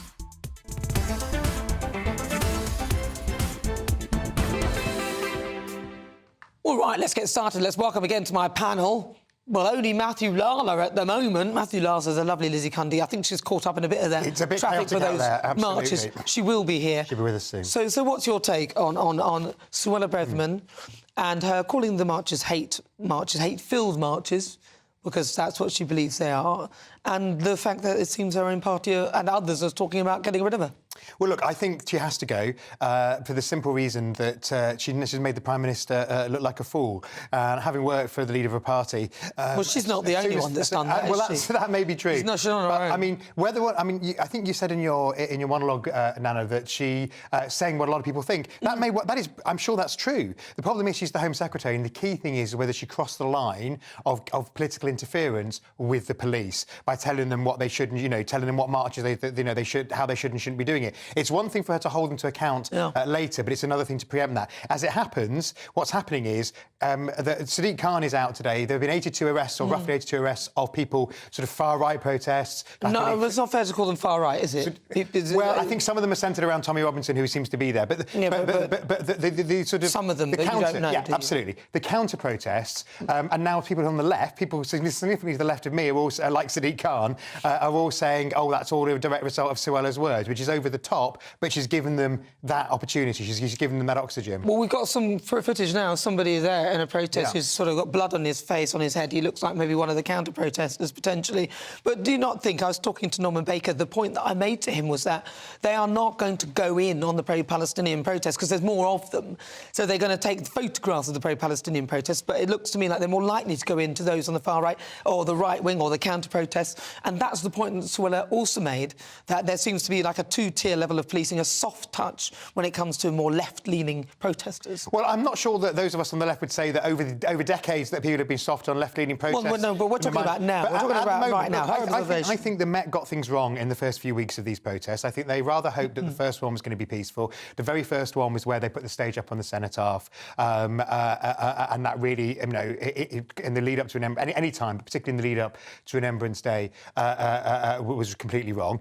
It seems to me that the route that they've taken today, so the main pro-Palestinian protest, is not being allowed anywhere near the cenotaph or down Whitehall, which actually the Met were saying it could for a while. So it's in fact being sent an alternative route. It's being sent from Hyde Park, much more controlled through a secondary route. So I've just been in them in central London. Although there's traffic chaos, once you're on foot, it's kind of it's a normal day in most of the West End. So I think that's much more sensible. And the other thing they may have done this week, which they didn't do in previous weeks, is they've issued and the British Transport Police, they've issued preemptive orders so that people can't go and sit down on the railway stations, which we saw last week with the poor property protesters were surrounded. But Suella Braverman is talking about what happened in the previous weeks, and she's using that as a guide as to whether these should go ahead, and she was absolutely right. They were hate-filled marches. They were absolutely, people were chanting, there were fireworks being thrown. It's not the hate-filled that's got that I think the Met. Well, that's all part of it, though, isn't it? Yeah, I think the thing that's got to have to resign is the fact that she criticised the Met directly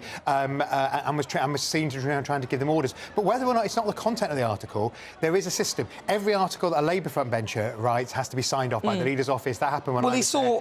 It was the final draft that he didn't get to see. But that's what there were bits that were taken that they potentially, that last bit, I mean, even the Times had said that she was told to take the last bit out and they didn't take it out. So the bit about the Northern Ireland comparison with the protests. But let's be honest here, is that really what we are doing, looking at this minutiae detail? What about for the good of the country, for God's sake? I don't think she's doing a very good job generally. Absolutely, we shouldn't have had Is it number 8? 8 or 9 or 10? I don't know where we are. I've lost 11 culture secretaries, 10 education secretaries. It's crazy. It's terrible. Nana, you're absolutely right. It's completely insane. Well, that's when nothing gets done. Let's remember, we've had 5 prime ministers in this government. Is it? I mean, we've lost count. We try and forget about the one last summer, as you said, he was so briefly there. I mean, the trouble is once the Prime Minister's lost authority, even over what seems like a small process thing, it means that he's lost control of his government, and therefore she'll have to go. I don't think she's going to go, and I don't think she should. I think he'll move her in a wider reshuffle this coming week. I think, or in the next 2 weeks, he'll do it. He'll do a reshuffle. He won't get rid of her in the next 24 hours. But it'll be madness if she goes, because ultimately they will be toast by that time. Remember, she was sacked once already. Remember, Liz Truss had to sack her. And that was a bit of a triviality as well. A lot of us watching what happened there will be thinking these are some trivial issues that they're being sacked on, and these are very important jobs they're doing. And I think that they need to think about the good of the country when they're doing these things, because, as I said, number 8, 9, 10, I totally don't know. I can't be bothered to look because there's so many of them. I just can't be bothered. But we need to question in the quiz, maybe we can why it's so easy to get rid of it. I don't think this is a sackable thing. I think this is something where I think she wants to get sacked, Nana, because I think she wants to be the next leader of the Tory party, and the Tory membership are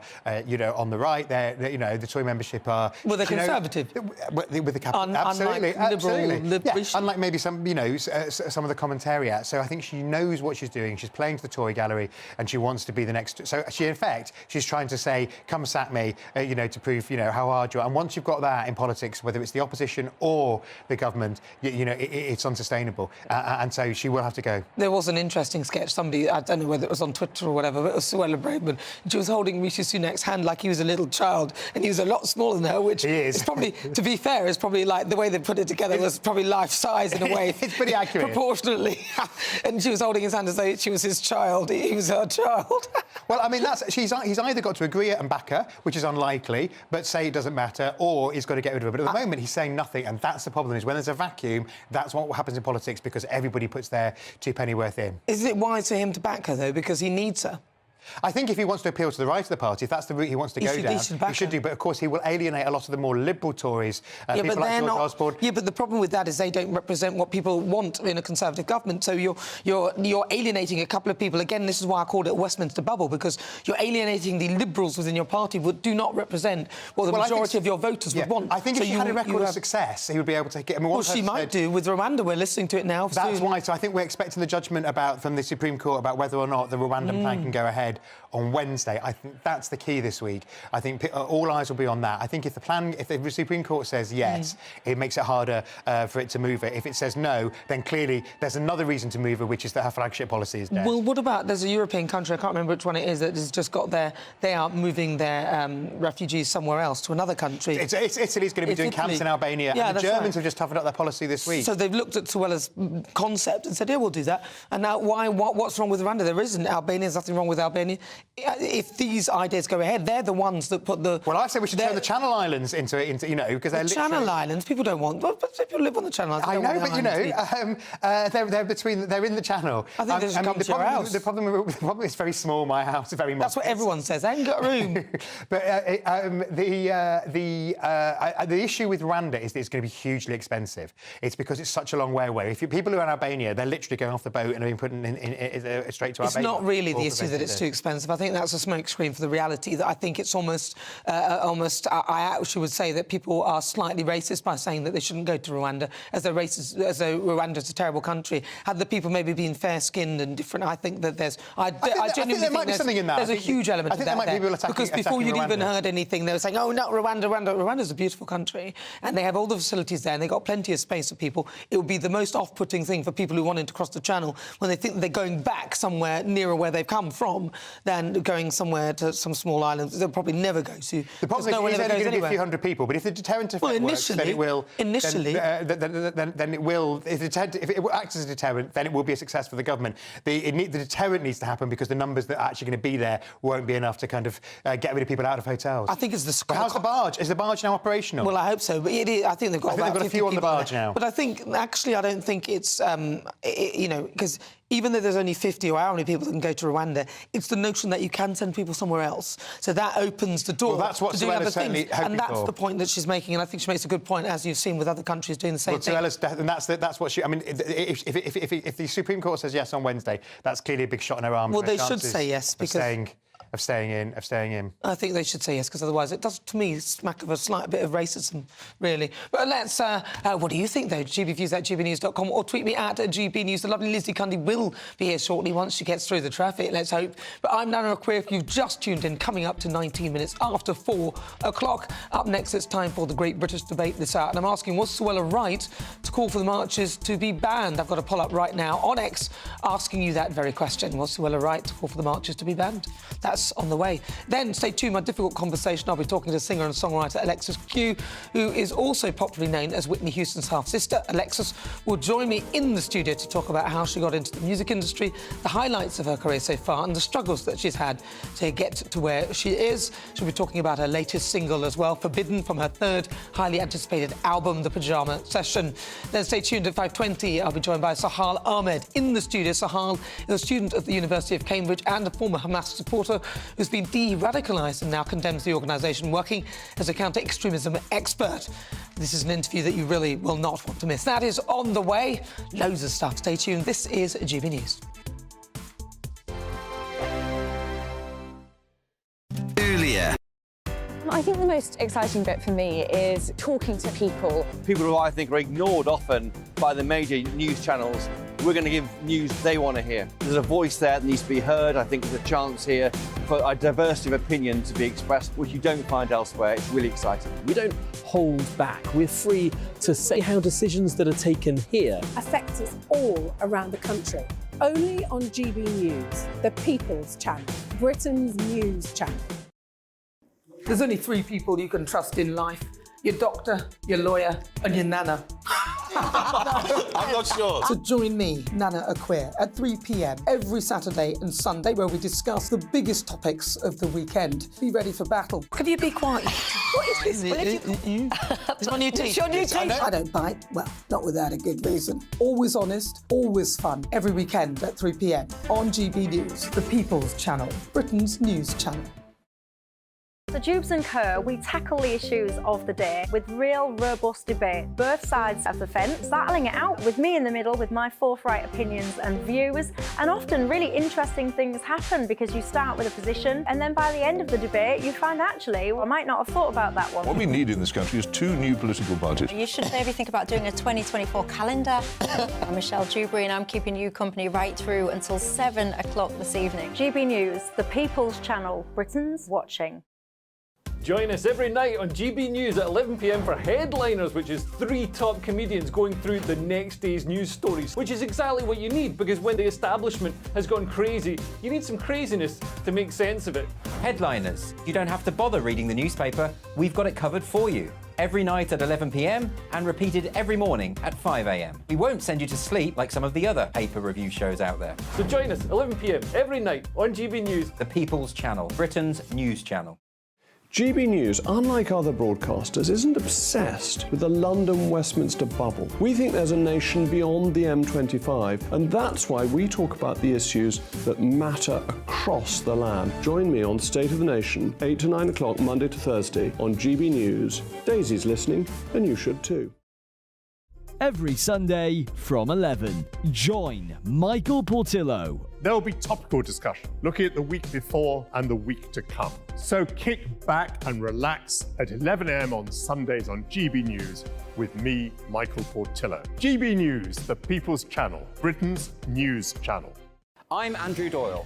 Join me at 7 o'clock every Sunday night for Free Speech Nation, the show where I tackle the week's biggest stories in politics and current affairs with the help of my 2 comedian panellists and a variety of special guests. Free Speech Nation, Sunday nights from 7 on GB News, the People's Channel, Britain's news channel.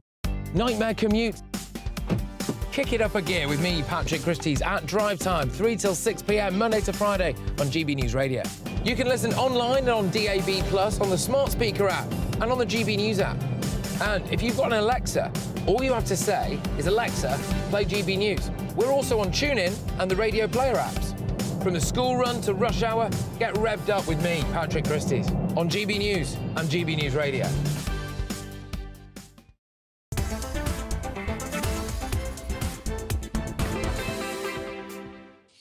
Hello, good afternoon. This is GB News on TV, online and on digital radio. I'm Nana Akua. Now, before the break, we were discussing with regard to Suella Braverman, and I wanted to know what you think. Do you think that she should go? Should she be forced to resign? Get in touch, gbviews@gbnews.com, or tweet me at gbnews. I'll try and pick up some of your emails and see what you've been saying, because it's always interesting to hear what your thoughts are on the subject, because frankly, I mean, do you think she should go? Let's see what we've got in the inbox, if I can see anything right now. Let's see. I shall come to... Here we go, let's have a look. I'm looking in my inbox. Right, so let's see. Let's see. John says, Mark says, of course Suella's right, and the Lib Dem MP you had on earlier claiming that there aren't many Lib Dems in Parliament is patently false. I don't think that there are hundreds of them on Tory benches. Yes, you do make a good point. Let's see. Pam says, I agree with everything you say about Suella. I wish they would leave her alone and get on with the job. I do not agree with Matthew Lowes' comments about Labour aren't squeaky clean either. Absolutely agree with you there. And on banning the march, any march to do with wars in other countries should be banned. That is from Joe. Keep them coming, gbviews@gbnews.com. But right now it's time for the Great British Debate this hour. I'm asking, was Suella Braverman right to describe the pro-Palestine marches as hate-filled? Now, the Home Secretary has been criticised for an extraordinary article in The Times. I thought it was actually quite good. I didn't think it was extraordinary at all. I thought it was just very good.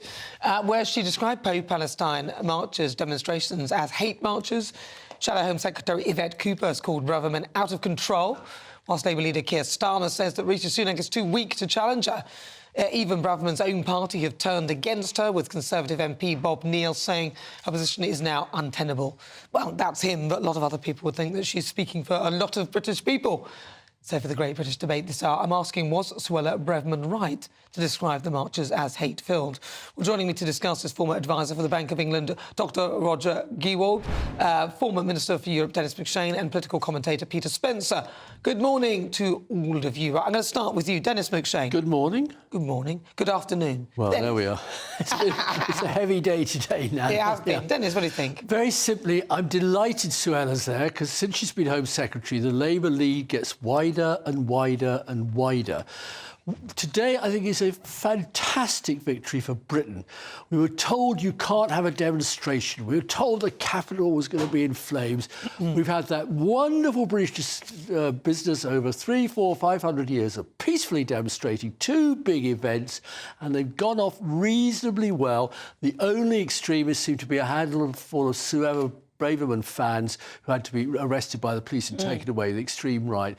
I think she's great. Hold on, you're calling them the extreme right. They're not necessarily. These are counter. Well, we don't know yet. We don't. They're counter-protesters. Well, the police, I'm going on what the police said, and they made very clear that these people were there for a political motivation. They weren't talking about peace. They weren't talking about Israel. And see, look, you can see this right now, Dennis, as you're talking. I can see someone chanting from the river to the sea and all this. Well, the point about that's offensive. From the river to the sea is an age-old Zionist claim. If you read Likud, the most right-wing of the parties in Israel, it's in their Article number 1 of its constitution.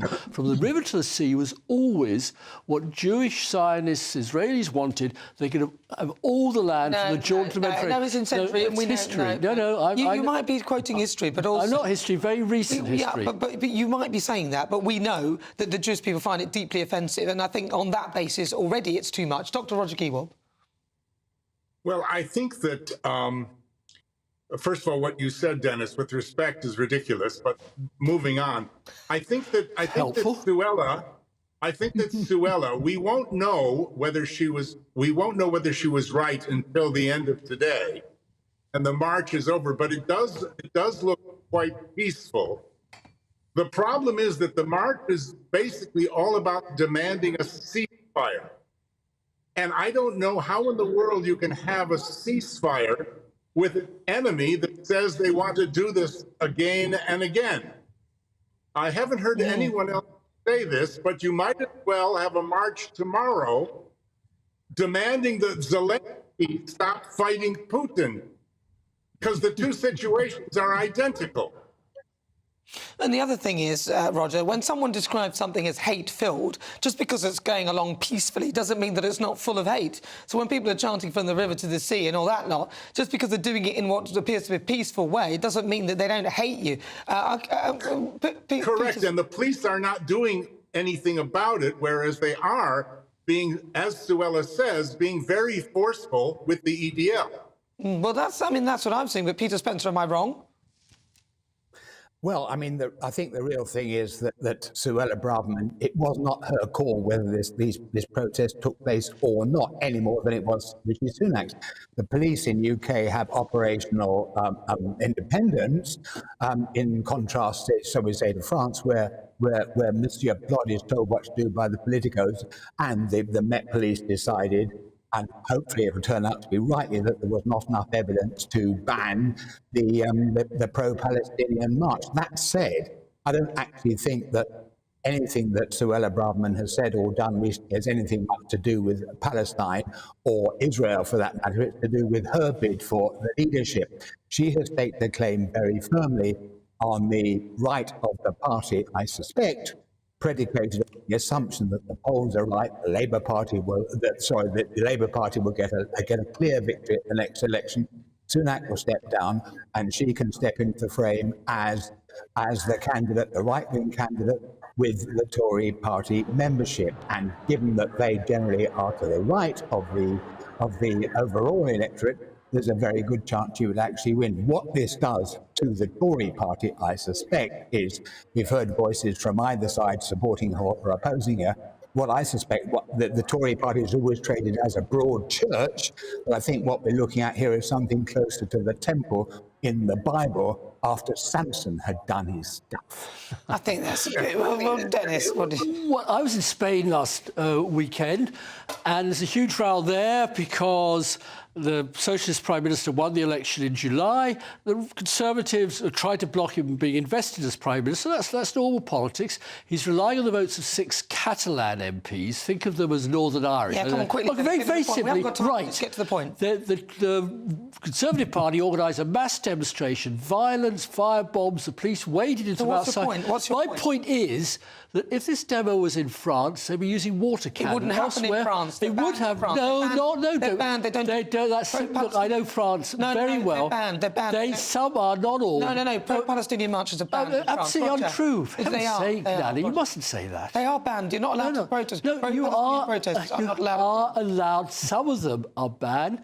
if they're very extreme. I mean, I'm in France all the time. I'll take you to demos. Did you go to France recently? I've been in France, yes, about a month ago. No, just as well, because I don't need to be ridden with bed bugs. Get him out of here. Roger! What to you, Roger? Bad red bed bugs. Get him out. I think Suella is making a bold run to be Prime Minister for the next general election, so the Tories don't lose. She sees how weak poor Rishi Rich is. It's very pathetic. And she's made a very bold move, and you're right. She has a huge part of the country behind her. Yes. The silent majority. Yeah. Well, listen, OK, so I'm going to ask you yes or no. I'll start with you, Roger. Was she right to describe these marches as hate-filled marches? Roger? No. No, you don't think she was? Dennis McShane, yes or no? To run for the Tory premiership, of course she was right, but she was wrong. So she was right? What she was, if you like. No, was she right or wrong? From her point of view, to win the Tory leadership, as Peter said, she was absolutely correct. Okay. And she'll make wilder statements to come. Peter Spencer, yes or no? Was she right? Totally, utterly, grotesquely, hideously wrong. Wrong, you think? All right, well, that's what they think. Thank you so much to the former advisor for the Bank of England, Dr. Roger Giewoldt, former Minister for Europe, Dennis McShane, and also political commentator Peter Spencer. Thank you for your thoughts. Well, that's their thoughts. What are yours? This is GB News on TV, online and on digital radio. I'm Nana Akua. Coming up, the Great British Debate this hour. I'm asking, was Suella right to call for the marches to be banned? But was she right to describe them as hate marches? Get in touch. You'll hear the thoughts of my panel, Lizzie Cundy and Matthew Larser. But first, let's get your latest news headlines with Aaron.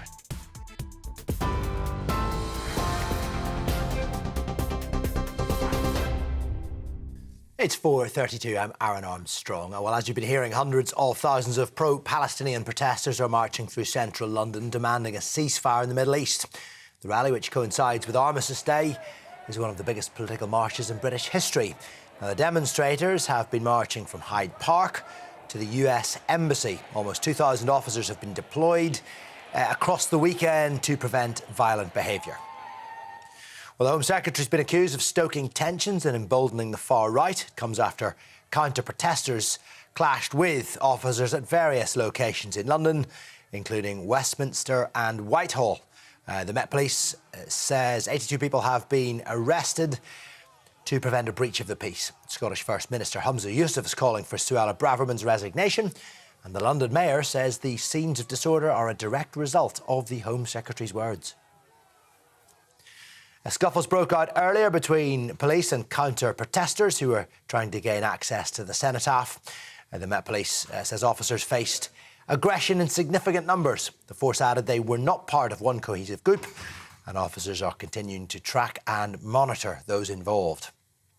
Well, those events didn't mar the silence, which police say was respectfully observed to honour those who've served in conflicts around the world on the 11th hour of the 11th day of the 11th month. Marking the end of World War I, the UK paused for Armistice Day to pay their respects to the servicemen and women who made the ultimate sacrifice. More on all of our stories on our website. As always, gbnews.com. Now back to Nana.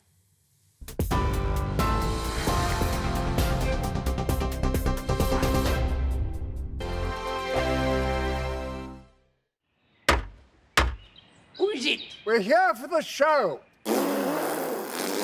Welcome to the Dinosaur Hour with me, John Cleese. I was married to a therapist. And you survived? I thought we were getting Hugh Laurie. Second best. You interviewed Saddam Hussein. What's that like? I was terrified. I'm playing strip poker with you three. Oh! No, thank you. My CDs need to be put in alphabetical order. Are you going to be problematic again? The Dinosaur Hour. Sundays at 9 on GB News. What you get for breakfast is something that, if we do our jobs right, you will wake up to news that you didn't know the night before. It's a conversation. It's not just me and Eamon. We want to get to know you, and we want you to get to know us. From 6, it's Breakfast with Eamon and Isabel. Monday to Thursdays on GB News. Britain's news channel. People in Britain, they love free speech, but they also love fair play. I don't care if I'm speaking somebody from a trade union, from the Labour Party, somebody from the SNP. And I think the viewers like to see that actually we can challenge one another, but in a positive way. We think we ask the questions that people want to ask, and often we ask the questions that we wanted to ask in Parliament but never got the chance to ask. So join us every Saturday, 10 a.m. till noon on GB News, Britain's news channel. Nightmare commute. Kick it up a gear with me, Patrick Christie's, at drive time, 3 till 6 p.m, Monday to Friday on GB News Radio. You can listen online and on DAB+, on the smart speaker app and on the GB News app. And if you've got an Alexa, all you have to say is, Alexa, play GB News. We're also on TuneIn and the Radio Player apps. From the school run to rush hour, get revved up with me, Patrick Christie's, on GB News and GB News Radio.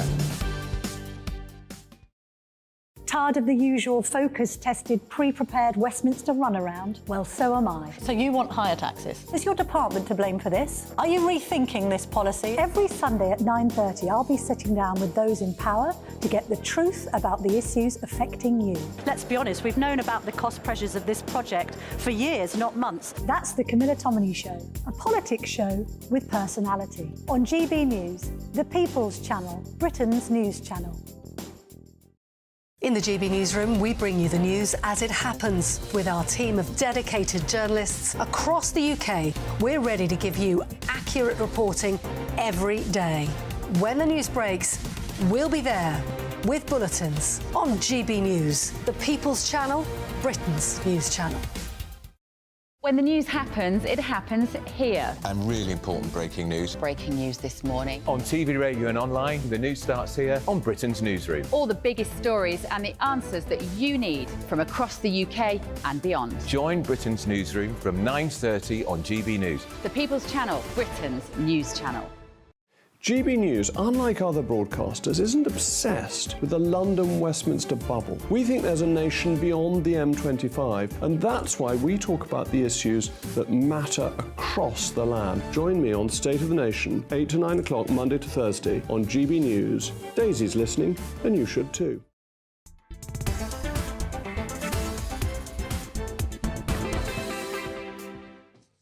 Good afternoon. It's just coming up to 39 minutes after 4 o'clock. This is GB News. We are the People's Channel. I'm Nana Akua, and it's time now for the great British debate this hour. And I'm asking, was Suella Braverman right to describe the pro-Palestine marches as hate-filled?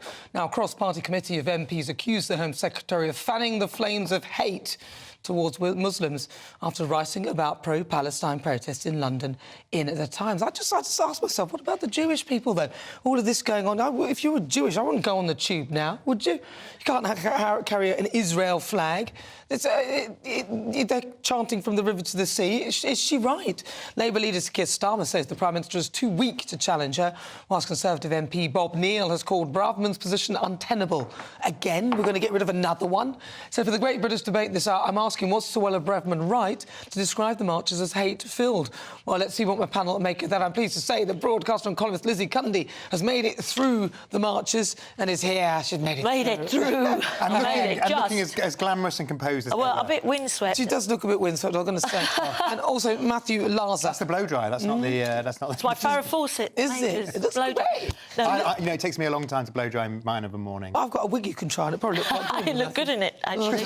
Little spiky one. Give you a new look. So, Lizzie, starting with you, Lizzie, because you haven't been here. Yeah, well, I totally agree with Braverman calling it hate marches. I've actually just got involved with one. Oh, really? I was trying to get in today. Oh, you should have 2 put your hours iPhone stuck. on, They've closed all the roads, so I dumped the car and tried to walk to the tube, and I had a pro-Palestine protester come up to me saying, "Are you a Jew? Are you a Jew?" And I just didn't know what to do, actually. I was really scared. I ran to the tube station, which they've closed. Now there's trouble happening there, and I was very scared. And I think she's right to call them hate marches, because look what's happening now. We've got now the far right are trying to say, all counter-protesting, exactly. And she's actually voicing what the people are thinking. And I, for one, am very scared, and I can understand why my friends who are Jewish leave every weekend, because they are scared of what is going on in our streets of London and all over. I was very scared today. So I agree that it is a hate march. What would you say to the argument that people are saying, oh, they're walking peacefully, they're chanting peacefully, they're not actually fighting, so that's peaceful? Look. Well, not if they're coming up to you and asking you. I want to say, but why aren't we now protesting? What we haven't seen the protests about the Ukraine war, and we've forgotten about that, Liz. We've forgotten about this, and I think Rishi is scared because she's saying what we are all thinking, and her hands are tied. And you know what? If I was Suella, I would actually resign in glory, and I'd say, you know what? I wasn't allowed to do the things I wanted to do as Home Secretary, but I will do them as leader. No, nice. Well, that's what she definitely wants to be leader, and that's I think that's what is behind a lot of it. But maybe she'd be a more popular leader than he would be. I mean, there'd be a lot of critics. Difficult, is it? Well, no, absolutely. I mean, it does just feel like it's the last days of Rome, doesn't it? It does feel like it really is all falling apart for them. But listen, if he gets so Suella goes, if he gets rid of her, which I don't think he should actually back her. I think if I were him, I would do that. That is the safest option. But if she goes, then what? Well, I think in terms of the names that are being mentioned, you're looking at Oliver Dowden, who's the Deputy Prime Minister, because he does tend to promote his mates, and I think they were in the year below each other at school or something. Or I get confused who went to school with him or who, But so that's one name being mentioned. Or Robert Jenrick, who's the Immigration Minister. I think Robert Jenrick's pretty good, actually. So those are the two names most in the frame. But then that would leave all the big four offices of state in the hands of men. So I was going to say that. Claire Cortina, who's the who's in the cabinet. I think she's the Energy Secretary, but she literally is one of his mates. She's a possibility. But let's come back to the hate marches, though. Or Suella described them as that. Was she right to call them that? Because so I know people who look really peaceful and really calm, but underneath that they're passive aggressive and nasty as hell. I think she should have phrased it more precisely, because there clearly has been hate demonstrated on the march. Well, we've got some live pictures. Let's just have a quick look at those. Sorry about that. That looks like Westminster. I think that's the counter-protest there and the police blocking it off, and thankfully it looks like it's calmed down a bit from earlier. But I think there certainly has been hate on it. Look, you've experienced that today. It was intimidating. Yeah. It's intimidating. And that's from the Palestine side of things, not just... It really is. And I really do feel for my Jewish friends. And what I'm going to say is Rishi does sack her. It's not going to solve his problems. No. It's going to actually make them worse. And what sort of Prime Minister sacks a minister because the opposition are calling for it? He might as well change parties. Well, there are people within his own party also calling for it as well. But that's the typical Tory behaviour, isn't it? They keep imploding and they're doing this in the... They're like ferrets in a sack, because absolutely you've got George Osborne, and we thought he can cast him to history, gone and making his money in the city. But he's come on his podcast with Ed Balls and said, oh no, he's got to get rid of her. People are making it a virility test for him, and therefore he looks very weak if he doesn't do it. And as you say, that's people within his own party. But she's right, essentially, isn't she? Surely that the march is full of hate. I mean, because people... That's not why he's sacking her, particularly because of the lines in the article about Northern Ireland and about the directing the police, which were not signed off by Downing Street. But the government... She's gone against their boss's instructions. Well, I think it's all adding together, though. It's not but just the government could have done something something about this. They could have stopped the marches this weekend. This weekend is for us to mourn our fallen soldiers. Yeah. And, I was there at the Field of Remembrance, and I was very kindly invited by Her Majesty the Queen, and it was so respectful. There was no disruption. And why can't we mourn? They've got 360-odd days of the year they can do a march. I would say the same thing. Not this weekend. As well, who were shouting England, England, when people were laying wreaths earlier, whereas a silent, dignified... Well, what's wrong with... Well, they're not shouting from the river to the sea, basically, which is talking about... And if these marches weren't happening, they wouldn't be there. The government should have stopped it. They could have put an emergency bill through to stop it. And she can't... Sadiq Khan is blaming Suella for the... Well, listen, why are we even focusing on this as well? We should be focusing on Armistice Day and our own, soldiers and the fallen and all this. This is what it actually annoys me more than anything. But as ever, this show's nothing without you and your views. So let's welcome our Great British Voice onto the show. Their opportunity to be on the show and tell us what they think about the topics we're discussing. Let's go over to... Where's my little map? I have a little map that flies to Bristol. Yeah, Bristol. Where should we go now? Let's go to Bristol. It's not as much fun. This is what... Look, can we have that map back, please? I'm going to ask once again. I'm going to write Lee down is always my fun, though. Sorry, Lee. I want the map. The map. She's making a note. She's making a note. Get the map. Right, OK, go on, Lee. Lee Harris. Yet again, Nana, you know, the knives are out for Suella Braverman. And why? Because she simply speaks the truth. You know, in my view, she is absolutely right to say these marches have been hate-filled. And she's also completely right to call out the evident two-tier policing. You know, as you said in your excellent monologue. Oh, we've lost Lee. Where's he gone? Being invited. Sorry, Lee, well, whilst you've gone, I'm just watching this. I'm still here. We've got some pro-Palestine marchers there. They've got these... what is These that, like a fireworks. flare or something? Yeah, flares. You shouldn't be carrying flares in the street. That's illegal, isn't it? And I think there is a question... So this is what we're talking... This is what people are calling peaceful, is it? This is a hate march, and this is why she called it that, because that's what it is. Well, hate-filled. I certainly it's don't understand hate-filled. why people on the counter-protest were searched, which is right, and they found some weapons in a few cases, we believe, but why people weren't searched and stopped for flares. Yeah, I mean, exactly. That does seem to be playing into her hands of the two-tier. You can imagine if anyone had an Israel flag. Yeah, oh, God, no, forget it. What would happen? No, the last time it happened, there was somebody surrounded by 50 police to protect him. Exactly. Because otherwise they would have killed him. Somebody with a knife came to him. Listen, now we're seeing what this is about. It's not even 5 o'clock. People are holding flares, and I don't think that that's a peaceful place that I'd like to be in. And it's not. It's slightly dark, but it's not that dark, and it's not that late. But the trouble is, people are going into these marches not understanding the real problem. Hamas is behind this all. Hamas is anti-gay, anti-women. They don't believe in elections. This is what they should be protesting about. Hamas, who did what they did on the 7th of October. We've got Lee now. I wonder if we can put the map in now. Will the map come now? It probably won't. Let's go. There's no map. It's in my head. There's no map. There's no map. Oh, because we've got new mugs, so they've had to That's what it be is. All right, let's go back to Lee. He's my great British voice, and let's see what he thinks about that. Lee, we just played some pictures, and, well, it's live, actually, happening now. People, pro-Palestinians holding flares in the streets of London, which is obviously illegal. Lee, what do you think of all of this, then? Where is Lee? This is exactly what I'm talking about, Nana. You know, I believe she speaks to the silent majority, and we are being invited by the Met Police, the woke left, and MSN not to believe our own eyes. You know, it's gaslighting on an industrial scale. This is why I think Suella's a breath of fresh air. She is the only one who has the guts to speak up, and the Tories would be utterly mad to get rid of her. You know, since this horrific terrorist attack in Israel on October the 7th, it's been widely reported that there's been a huge increase in anti-Semitic incidents. People definitely don't need Suella Braverman to tell them it's hate-filled. The evidence is overwhelming. And I've been watching events closely today, and yet again, I've seen anti-Semitic placards, genocidal chants from the river to the sea, even Hamas-style headbands being worn, and unsurprisingly, not a single Israeli flag in sight. And the police are seemingly doing very little about it. You know, unless, of course, you're walking around London with a union flag, Nana, and then they'll come down on you like a ton of bricks. And just to finish on this, it's certainly not Suella who be sacked. In my view, Mark Rowley, the Met Police Commissioner, should get the sack first thing Monday morning. Yeah, well, you know, well, Lee, listen, thank you very much, as ever, for your very succinct delivery. That is Lee Harris. He's our great British voice. We would return to you, Lee, but we've got to sticker with this march, but it's always a pleasure to talk to you, Lee Harris there. Well, listen, stay with us here on GB News. We'll be bringing you all the updates on that march coming up there in the next hour. It's time for the Great British Debate. We'll be discussing about the humanitarian pause and in the fight against Hamas. Is that the right thing to be doing? That'll be in the next hour. But next up, it's time for Royal Roundup with royal biographer Angela Levin.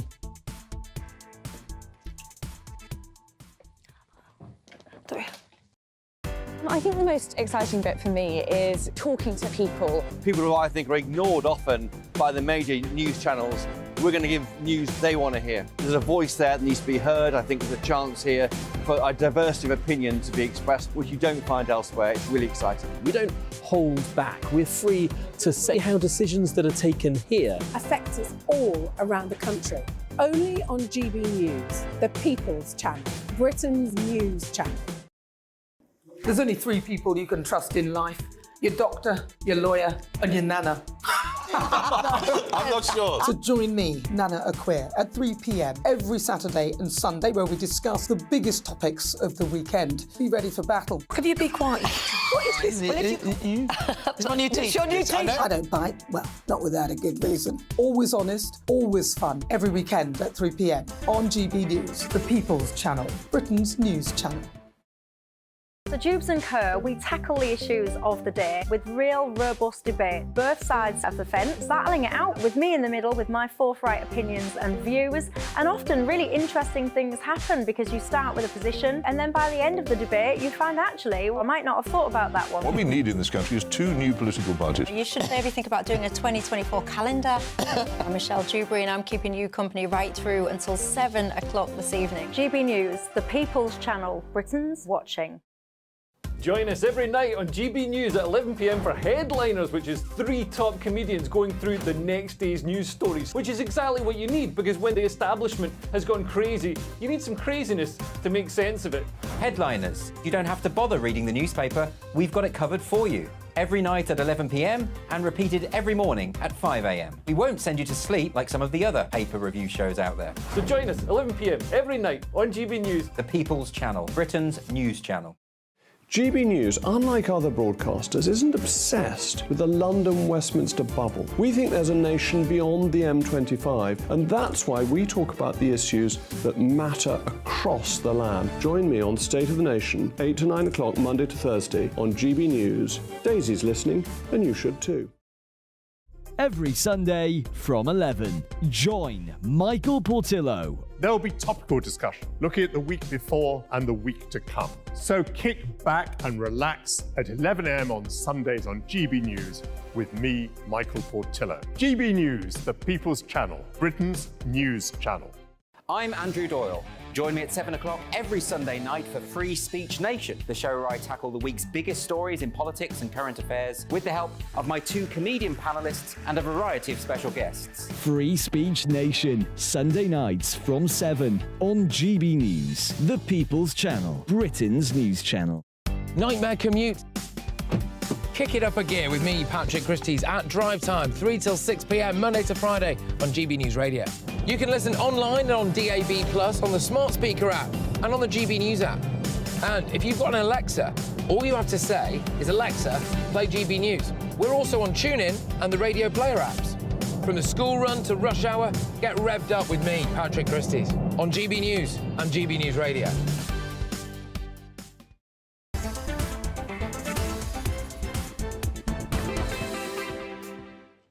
Good afternoon. It's 52 minutes after 4 o'clock. This is GB News. We are the People's Channel. I'm Nana Akua. Now, there's always something going on in the royal household, and this week has been no different.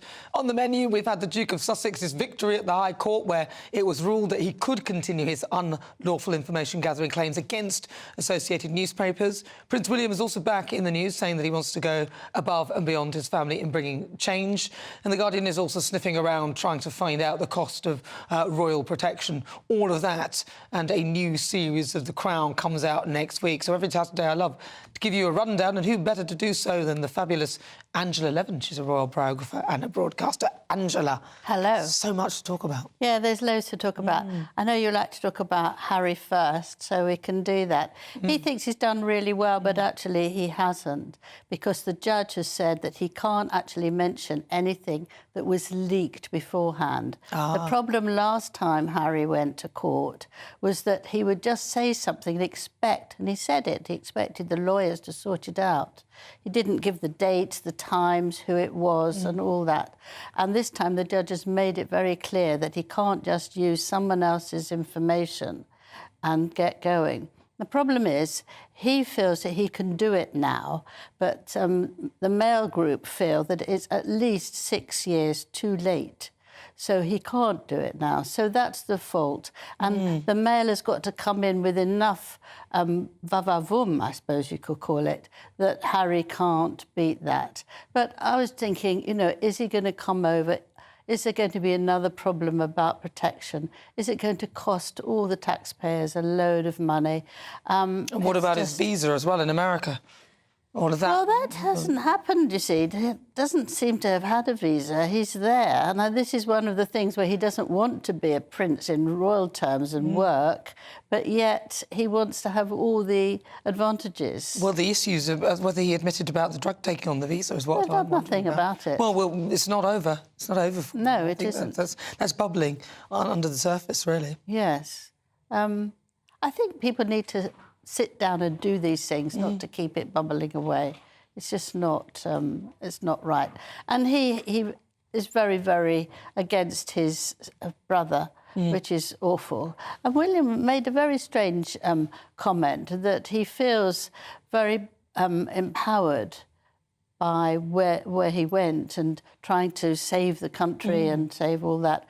But he said he's now decided that he's going to do much more than the royal family have done so far. And he wants to build houses and he wants to get them to work and people in there and living comfortably. And that would be in the land that King Charles had before he became king, and he passed it on to William. And I think that it was a rather inappropriate time to say that. And I think as well that we don't really want fights as to who's doing what, and I'm doing better than you because I'm actually getting houses and you're just signing. He doesn't want to sign pages and cut ribbons. Well, I mean, now there's other stuff going on there. We've got the Guardian trying to find out the cost of safety of the royals. They're trying to find. Yes, I found that. Why do they need to know? What's that got to do with them? Exactly. It's got nothing to do with them, and it is essential. We do know how much we pay for the royal family. Each of us, it's less than £2. That's not so much, is it? We can all fold that. But I don't think you can do that. And other papers who picked up what The Guardian says, and we know that they don't like the monarchy, have said that actually it helps you know where the royals are and where they're going, because you see the number of people who are going there and how long they're going for. And I think that's very, very dangerous indeed.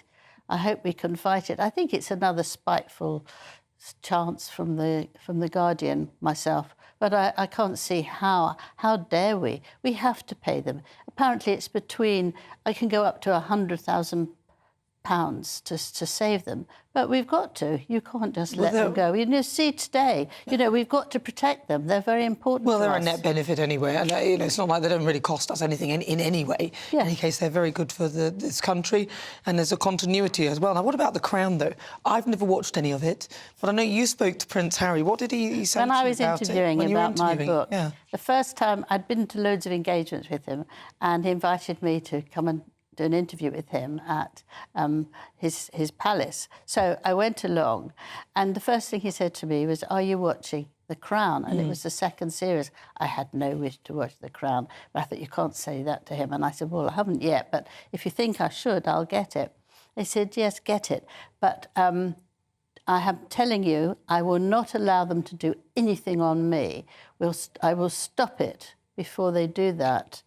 And actually wrote it in the book because I thought, you'll be lucky. And actually, although he's had loads of business deals with the people, they've taken no notice of him whatsoever. They're going to do that. They're putting him in as a little boy who drinks, who smokes dope, who hates his brother, and as a rascal. Well, he was a right, rascal. though, isn't it? I mean, he was a rascal, and he wanted to join the boys who were naughty at Eton, and he did. But I think it's very horrible to actually see yourself like that. And they've also said they're not doing anything on Camilla with regards to what he said about her, what he said about her. And I think, well, thank goodness for that. He won't be pleased, but I'm very pleased. I think it's hilarious. He'll absolutely hate it. They'll have him like going, rah, drinking and talking around and going, rah, let's get it. I don't know what he's been doing, but I was about to get myself in trouble there. I won't. Let's stop there. Let's stop right there. Yeah. So it'll be very interesting sort of towards the end, because the royals don't tend to get that busy, do they, towards the end of the year now? So they're winding down. There's two episodes. One is about putting Harry in and William in, and why he's so jealous of William, which is also will annoy him. And the other one is with Diana. We don't see actually how she's been killed, thank goodness to that. Yeah. But she does come back as some sort of ghost and talks to Charles and said, I'm going to remember you now with this smile because that would be very nice for me. And I thought, poor old William, and even poor old Harry, we don't really want to see their mothers in a sort of ghost form. Nobody really does. That's a bit much, isn't it? Listen, Angela Levin, as ever, thank you so much for joining me. That's Royal Biographer Angela Levin. This is GB News. I'm Nana Akua. More to come in the next hour.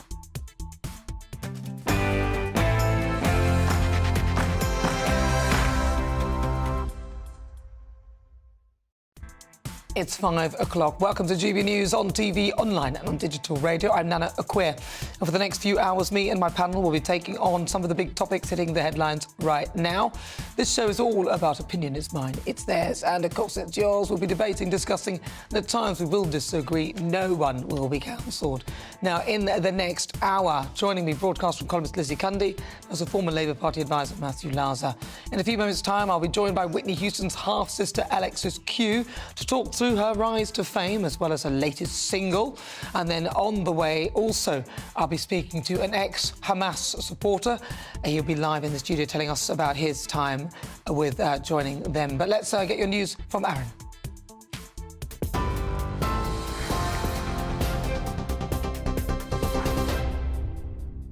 And good evening to you. It is 5 o'clock. I am Aaron Armstrong. Hundreds of thousands of pro-Palestinian protesters are marching through central London. They're demanding a ceasefire in the Middle East. The rally, which coincides with Armistice Day, is one of the biggest political marches in British history. Chanting and waving placards, the demonstrators began in Hyde Park and have been slowly making their way to the US Embassy in Nine Elms, that is just south of the river. Almost 2,000 officers have been deployed across the weekend to prevent violent behaviour. Well, also in central London, 92 counter-protesters have now been arrested amid ongoing clashes with police. The scuffles have taken place in Westminster, with the Met Police saying their action was taken to prevent a breach of the peace and also other offences. It comes after the Home Secretary has been accused of stoking tensions and emboldening the far right. The Scottish First Minister Humza Yousaf is calling for Suella Braverman's resignation, and the Mayor of London says the scenes of disorder are a direct result of the Home Secretary's words.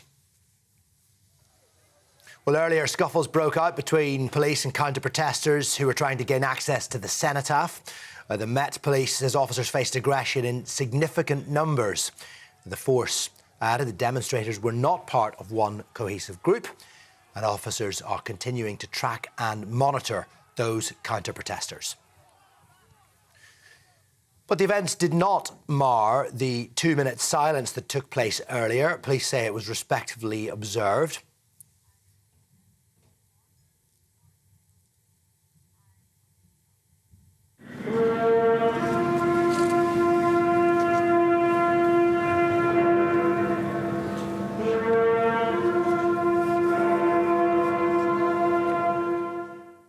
The signing of the last post there on the 11th hour of the 11th day of the 11th month.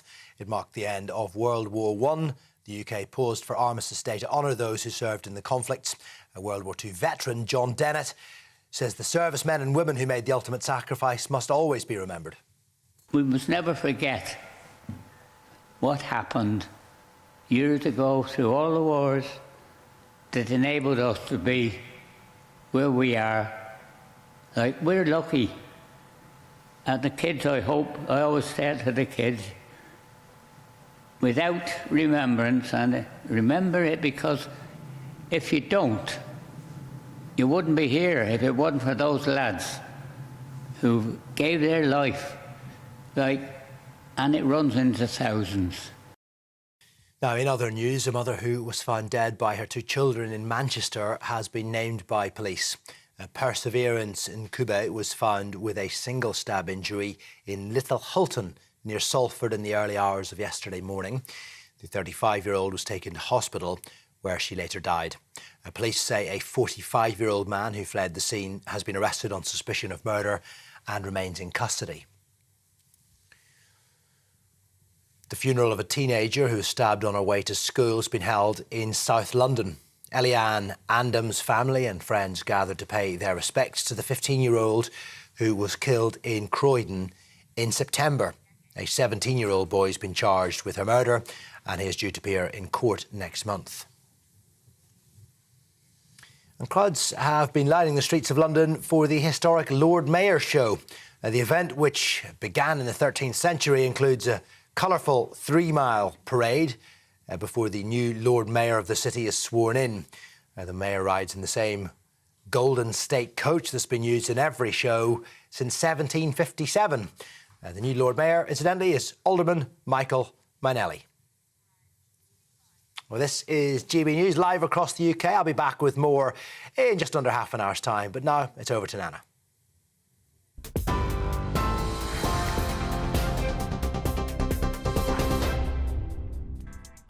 Thank you very much, Aaron. This is GB News on TV, online and on digital radio. I'm Nana Akua. And for the next hour, me and my panel will be taking on some of the big topics hitting the headlines right now. This show is all about opinion. It's mine, it's theirs, and of course it's yours. We'll be debating, discussing, and at times we will disagree, but no one will be cancelled. So joining me today is broadcaster and columnist Lizzie Cundy, also former Labour advisor Matthew Larser. Still to come for my difficult conversation today, I'll be talking to singer, songwriter and producer Alexis Q, who is also popularly known as Whitney Houston's half-sister. Now, Alexis will join me in the studio to talk about how she got into music and also the highlights of her career so far and the struggles that she's had to overcome to get where she is today. She's also going to be talking about her latest single, Forbidden, from her highly anticipated album, The Pyjama Session. And an interview you will not want to miss at 5:20. I'll be joined by Sohail Ahmed in the studio. Now, Sohail is a student at the University of Cambridge and a former Hamas supporter who has been de-radicalised and now condemns the organisation. He's been working as a counter-extremist expert in his own right. Now, this interview you will not want to miss. That is on the way in a few moments' time. Then, for the Great British Debate this hour, I'm asking, are the West wise to call for humanitarian pauses in Gaza? And is Israel wise to allow for these pauses to fight against Hamas? Israel has agreed to a tactical pause in fighting to encourage evacuations and allow for foreign aid to come in. But is this wise, especially with the way the fighting is going?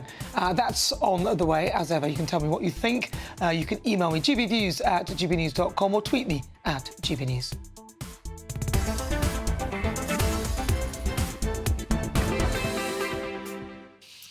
So it's 7 minutes after 5 o'clock. It's time now for this week's difficult conversation. Now, Alexis Q is an R&B singer-songwriter and a producer, born in Freeport, New York. Now, she is the youngest sister of Whitney Houston. That's right, the one and only Whitney Houston. You can actually see the resemblance if you're looking at TV now. She's sharing the same biological father, John Whitney. Alexis has just released her latest single, Forbidden, from her highly anticipated album, The Pyjama Session, which is set to be released in February in 2024. And I'm very pleased to say that Alexis Q, singer-songwriter, joins me in the studio now. Welcome.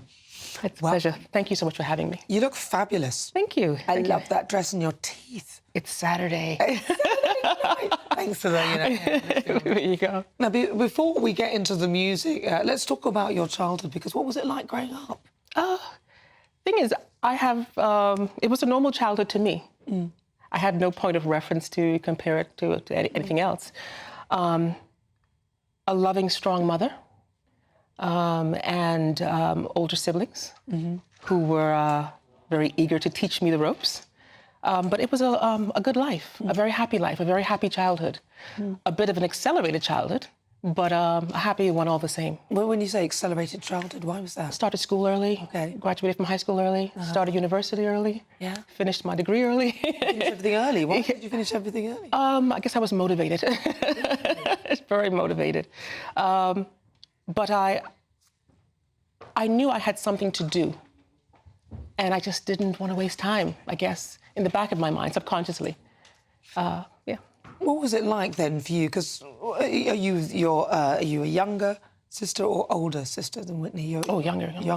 So you must have seen a lot of the stuff that happened to her as she was growing up. What was it like? Did you see much about them? Actually, no. You didn't see them? No, I was pretty much shielded from a lot of things. Really? My interaction with Nippy came as an adult, more or less when I was an adult. I had returned to the States. I did not want to pursue a medical career. I wanted to write music and produce music. I was managed by her company, Nippy Inc., for a while. Kim Leon and Donna Houston looked after me for a while. And it was at that time I got to see her at work a little bit more. But in terms of all the other stuff that happened years before, I had no real knowledge of that. Now, your kind of music, what kind of music is it? What's your sound and what kind of inspired you? I'm a pop R&B artist. Right. Yeah, I grew up in the 80s, 90s, and so I was influenced by everybody from Sarah Vaughan, Anita Baker, Regina Bell, George Michael. I mean, I was fascinated with the stage presentations of Michael Jackson and Madonna and Janet. So the music that I produce, I mean, it's R&B. No matter how I try to say it, it's R&B, but it's pop music. And I try to write songs and produce songs that speak to me.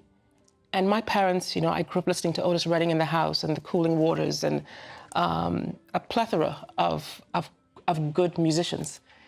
And that has definitely influenced what I'm doing today. Now, was it difficult for you growing up? Because, of course, you started off as male, and now you sort of transitioned to female.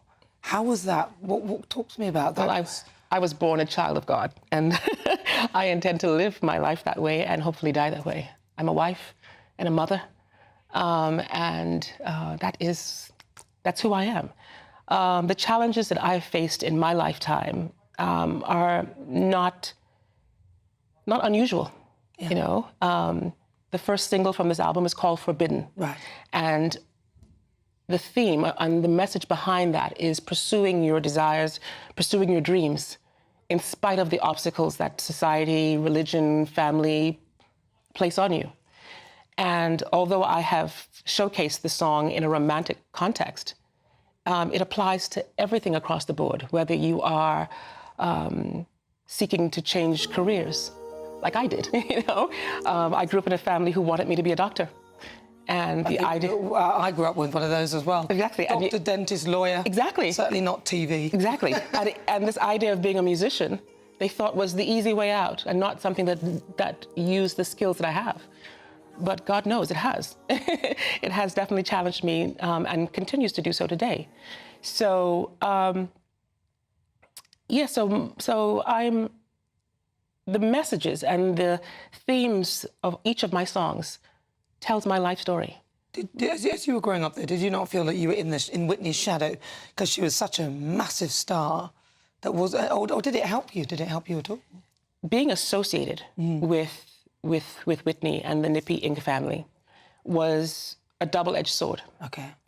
John Huston introduced me to everyone who I met initially in the business. He pretty much just said, okay, this is who you're going to work with, and just do your job. Don't act up, be responsible, be professional. It opened doors for me, but at the same time, too, when I got into actually recording, it became a challenge because now you're being judged by somebody else's standard. Yeah. And I'm a different horse. I'm a completely different horse. And like so many artists today, I was at a Christmas party just the other day at the opening of a toy store. And there was a young lady there who must have been in her early teens, and she's singing Whitney Houston songs like Whitney Houston, And so the influence that Whitney has on the music industry is deep and widespread. From Tevin Campbell to, incredible. Yes, Really incredible. So I have been influenced in that regard, like everybody else. Yeah, she was. We've all fed from that trough. She was incredible, though, wasn't she? She still is in my mind. She still is. Yeah. So talk to me about your music. And we've talked about your type of music. What's the album called? Where has it been released? Where can people get hold of it? That kind of stuff? Well, the first single, Forbidden, is available now everywhere on every streaming platform. It's the first single from my album, The Pajama Sessions. The Pajama Sessions, once again, is an autobiographical collection of songs that tell a little bit more of my life story. This is the third full album, studio album of mine. And as I've told people 1,000 times, if you want to know who I am, listen to my music. Because for me, more than being a singer, I pride myself on being a songwriter and producer. And I write from a very personal perspective, a personal perspective that is perhaps not unique. And with that in mind, I hope that the music resonates with a broad audience. Because although we may look different and we change ourselves from time to time, we all share the human condition in one way or the other. And I hope that the music that I make underscores that. Wonderful. Well, Alexis Q, thank you so much for joining me. It's my pleasure. It's an honour to have Whitney Houston's half-sister here in this. You know. Well, no, because she was a big star. Look, she's a great star, but, you know, I think the association is amazing, and I can't wait to hear more of your music, and I know that people watching and listening will be... Well, I hope they enjoy it. I hope they enjoy it, you know. Alexis Q. Alexis, lovely to see you. It's a pleasure. Was the fabulous Alexis Q. Well, coming up, it's time for the Great British Debate this hour, and I'm asking, is Israel wise to allow humanitarian pauses in the fight against Hamas? And are the West wise to call for these pauses? But up next, I'll be speaking to a counter-extremism expert live in the studio, and he has a big story to tell us. Stay tuned, you won't want to miss that. This is GB News.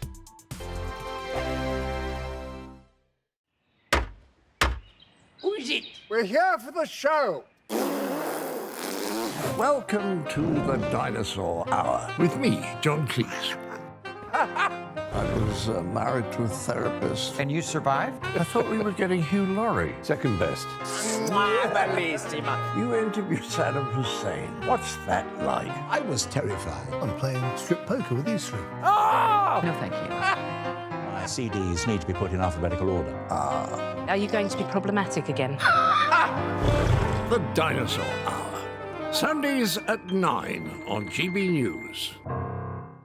What you get for breakfast is something that, if we do our jobs right, you will wake up to news that you didn't know the night before. It's a conversation. It's not just me and Eamon. We want to get to know you, and we want you to get to know us. From 6, it's Breakfast with Eamon and Isabel. Monday to Thursdays on GB News. Britain's news channel. People in Britain, they love free speech, but they also love fair play. I don't care if I'm speaking somebody from a trade union, from the Labour Party, somebody from the SNP. And I think the viewers like to see that actually we can challenge one another, but in a positive way. We think we ask the questions that people want to ask, and often we ask the questions that we wanted to ask in Parliament but never got the chance to ask. So join us every Saturday, 10 a.m. till noon on GB News, Britain's news channel. Nightmare commute. Kick it up a gear with me, Patrick Christie's, at drive time, 3 till 6 p.m, Monday to Friday on GB News Radio. You can listen online and on DAB+, on the smart speaker app, and on the GB News app. And if you've got an Alexa, all you have to say is, Alexa, play GB News. We're also on TuneIn and the Radio Player apps. From the school run to rush hour, get revved up with me, Patrick Christie's, on GB News and GB News Radio. Tired of the usual focus-tested, pre-prepared Westminster runaround? Well, so am I. So you want higher taxes? Is your department to blame for this? Are you rethinking this policy? Every Sunday at 9:30, I'll be sitting down with those in power to get the truth about the issues affecting you. Let's be honest, we've known about the cost pressures of this project for years, not months. That's the Camilla Tominey Show, a politics show with personality. On GB News, the People's Channel, Britain's news channel. In the GB Newsroom, we bring you the news as it happens. With our team of dedicated journalists across the UK, we're ready to give you accurate reporting every day. When the news breaks, we'll be there with bulletins on GB News, the People's Channel, Britain's news channel. When the news happens, it happens here. And really important breaking news. Breaking news this morning. On TV, radio and online, the news starts here on Britain's Newsroom. All the biggest stories and the answers that you need from across the UK and beyond. Join Britain's Newsroom from 9:30 on GB News. The People's Channel, Britain's news channel. GB News, unlike other broadcasters, isn't obsessed with the London-Westminster bubble. We think there's a nation beyond the M25, and that's why we talk about the issues that matter across the land. Join me on State of the Nation, 8 to 9 o'clock, Monday to Thursday, on GB News. Daisy's listening, and you should too.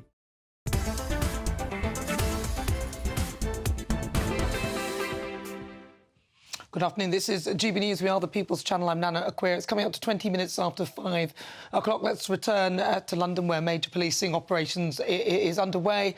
Nearly 2,000 police officers have been deployed across the city for what's said to be one of the biggest political marches in British history. Now, joining me is GB News Home and Security Editor Mark White to give you the latest live from Westminster. Mark, what's the atmosphere like? Is it still peaceful? It's been a bit tense and volatile in places. We've seen a few flashpoints here in the last hour or so. I'm not putting the light on because that just attracts the idiots. I'm going to step out of the way of the camera just to give you a look down towards Parliament Square there. And what we saw just in the last hour was some of the pro-Palestinian protesters who have broken away from that protest early, probably to go home and to use Westminster Tube Station, but in doing that it has ignited some of the tensions amongst the counter-protesters who are still here, not in many significant numbers, but you know, they're still here at the moment. So we had a bit of a flashpoint about 10-15 minutes ago that was contained by the police, and those counter-protesters, I can't really see too many of them. There's one or two still hanging about here, but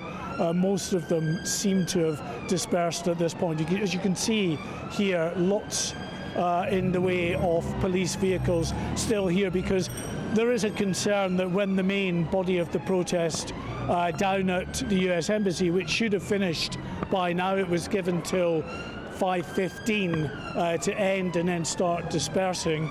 The concern was that some of those that might be bent on trouble would come to this area. They know, of course, that the cenotaph, for instance, remains sealed off. The pro-Palestinian protesters won't be allowed near the cenotaph. But for the moment, this road here is open again, and they are being allowed here to get their tubes home. But as I say, there is a volatile mix, because every now and again you will get the pro-Palestinian protesters coming face to face with those counter-protesters. Words are exchanged. Sometimes there's a bit of pushing and shoving and the police intervene, but nothing serious in terms of the violence that we've seen before. In fact, yeah, someone I think mistaking us for another news channel.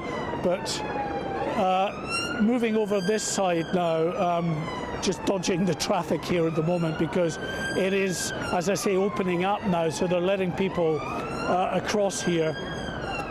So it's a bit risky just now to try and cross. Give us a... Right, let's go.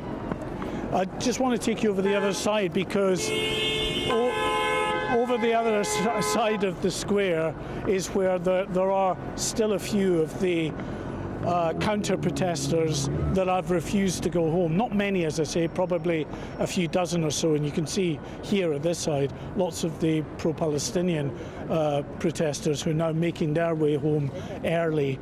I wouldn't even begin to guess at how many turned out for this protest today, but that march just snaked on for a long, long time. So many tens of thousands without a doubt. We'll leave it up to others to guess at what the exact number is, or even the organisers to confirm that with us. But you can see many of those protesters now heading down this way to make their way home at the end of the day. And over the other side, yeah, so over this side, just come through this way. So we'll take you through here. This is the other side now, just in Parliament Square, on main Parliament Square itself, just over the other side there. And you know, they're still contained within that area at the moment. In fact, the police is running now down towards that end of Parliament Square. I don't think we'll be able to get through there, but it has the potential, of course.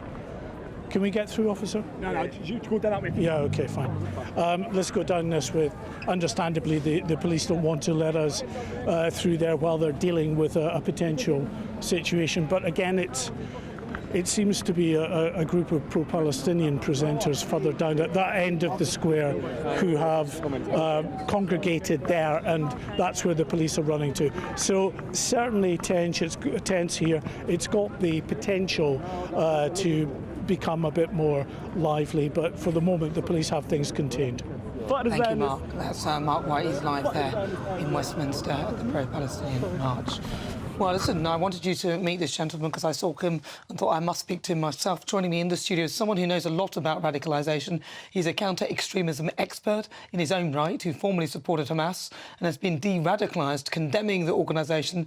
Sohail Ahmed joins me live in the studio.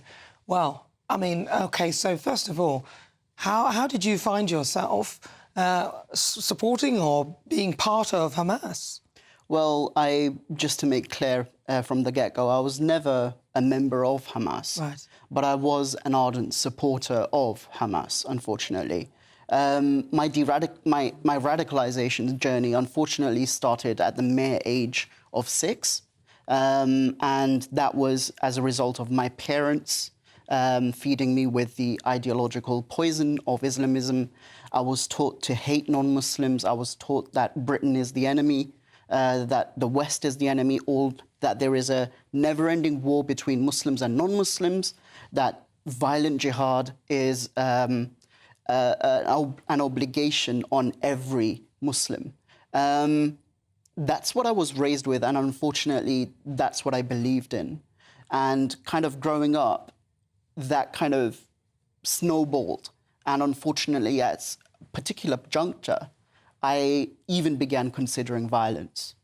Really? And you grew up in this country? Yes, I was born in London. In this country where they were radicalising you themselves, do you have any other brothers and sisters? I do, and most of them are also radicalised. And I was also being radicalised by the mosque that I was attending.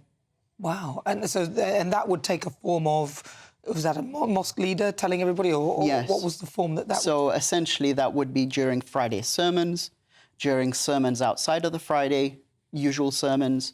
That's the kind of form it took. I also kind of went online and kind of self-radicalized as well, kind of looking at fatwas that were written by Islamic scholars, usually from Saudi Arabia or elsewhere in the Middle East. What is a fatwa? A fatwa being a religious edict.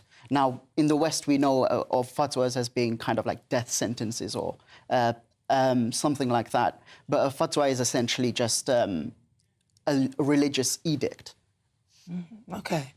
And I want to ask you then, how did you, because you're obviously not supporting Hamas now. Absolutely not. How did you get out of it? And what do your family still support them in the way that they made you support them? I wouldn't be able to talk for my family at this stage because I've not spoken to them in 8 years since I left home. In terms of kind of the radicalization, it essentially, the way in which I got into and out of supporting Hamas was by understanding biological evolution. I was always kind of like the scientist. And when I understood that, I realized that this scientific theory contradicted some of my extremist beliefs. Not only that, I saw the rank hypocrisy amongst Islamists, amongst my fellow co-religionists of the Islamist persuasion. They were completely hypocritical. They would attack Hindus, they would attack Christians, they'd attack Jews and say the most horrible things about them. Yet when anyone would ever say anything slightly against Islam, even if it was a genuine criticism, they'd cry Islamophobia, and they basically say that individuals are bigot. There were other hypocrisies. For instance, they were against the US invading Iraq after 9/11. Yet, within the ideology, they believed that there should be total, complete world domination by military means. See, when you see these marches and things, and Suella Braverman describing it as hate-filled, is she right in your view? And are the West being somewhat naive calling for a ceasefire? Partially, Suella Braverman is, in fact, correct. I'm assuming that not everyone in the march, because I did see some individuals wearing poppies. However, it may be a minority, but it was a very significant minority. A minority that was large enough to be very concerning for all of us. We saw openly, brazenly, not in this particular protest, but in the previous ones, people waving the black standard flag, which is a jihadist flag, screaming jihad, jihad, and saying bigoted things against non-Muslims. And there were calls for Muslim armies to come together and wipe Israel off the map. That, I would kind of say to anyone who's not an Islamist who was a part of that protest or the protest today, I'd kind of advise or kind of caution and say, be very careful of who you get in bed with. Be very careful, because you absolutely have no idea who you're dealing with. I know who we're dealing with, because I used to be one of them. I used to attend pro-Palestine marches, and honestly, there was always a very significant Islamist, jihadist, extremist presence. And I don't say that lightly. It's honestly the truth. And I think everyone can see that. And I think some people are trying to deny what they're seeing. I think a lot of people are trying to say, oh, it's all fairy and soft and everything, but just because they're not violently protesting, I urge people to listen to what you're saying. Yes. Because you obviously understand the ideology and mindset of people who support this organisation, and obviously a lot of the underlying tensions within the pro-Palestine march. I want to ask you about the ceasefires now, because the West mostly are calling for ceasefires or pauses in the fighting. Is this a wise thing? Because obviously everyone cares about what's happening to the young people in Gaza and the people dying there. But the only reason it's not happening in Israel is because of the Iron Dome. Indeed. It's incredibly sad what's happening in Gaza. It really is. Anyone who cares about human life is kind of going to feel something. But you have to realize that Israel is faced with two options. And they're both evil, in a sense. One is that you go after Hamas, degrade their capability, and try to neutralize them as far as possible. And in the process, civilian casualties occur and civilian mortalities happen. Or we let it go. Complete ceasefire. We let Hamas regrow, and the next attack will be much worse. Those are the two options we're left with. Now, when it comes to Israeli strategy and tactics, I may have criticisms of them in specific cases, but when it comes to a complete ceasefire, I am absolutely not in support of that. As for temporary ceasefires to allow humanitarian aid in, that I can support. Well, listen, Sohail, I could talk to you for ages, and I will invite you back again, because I'd love you to be part of my panel at some point.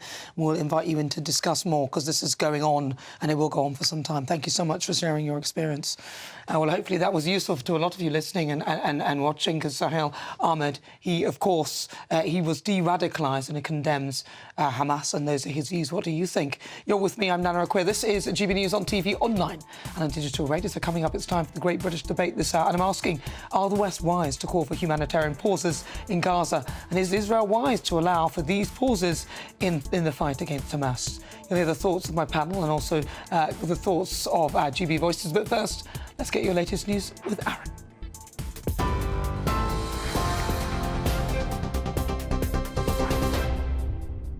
It is 5:33. Good evening to you. Let's get you up to date with the headlines from the GB newsroom. One of the biggest political demonstrations in British history has now come to an end in London, with organisers of the pro-Palestinian march asking crowds to disperse peacefully. Hundreds of thousands of people took part in the rally, which coincided with Armistice Day, marching from Hyde Park to the US Embassy. Almost 2,000 officers were deployed across the weekend to prevent violent behaviour. Demonstrators were calling for a ceasefire in Gaza. And while the pro-Palestinian march appears to have passed peacefully, 92 counter-protesters have been arrested amid ongoing clashes with police. Scuffles have taken place in Westminster, with the Met Police saying the majority of the arrests were to prevent a breach of the peace. It comes as the Home Secretary's been accused of stoking tensions and emboldening the far right. The Scottish First Minister, Humza Yousaf, is calling for Suella Braverman's resignation. The Mayor of London says the scenes of disorder are a direct result of the Home Secretary's words. Well, scuffles broke out earlier between police and counter-protesters who were trying to gain access to the cenotaph. The Met Police says officers faced aggression in significant numbers. The force added the demonstrators weren't part of one cohesive group, and officers have continued to track and monitor them. The events, though, did not mar the silence, which police say was respectfully observed to honour those who've served in conflicts around the world. On the 11th hour of the 11th day of the 11th month, marking the end of World War I, the UK paused for Armistice Day to pay respect to the servicemen and women who made the ultimate sacrifice. Well, more on all of our stories on our website, and I'll be back with more at the top of the next hour. Now, back to Nana.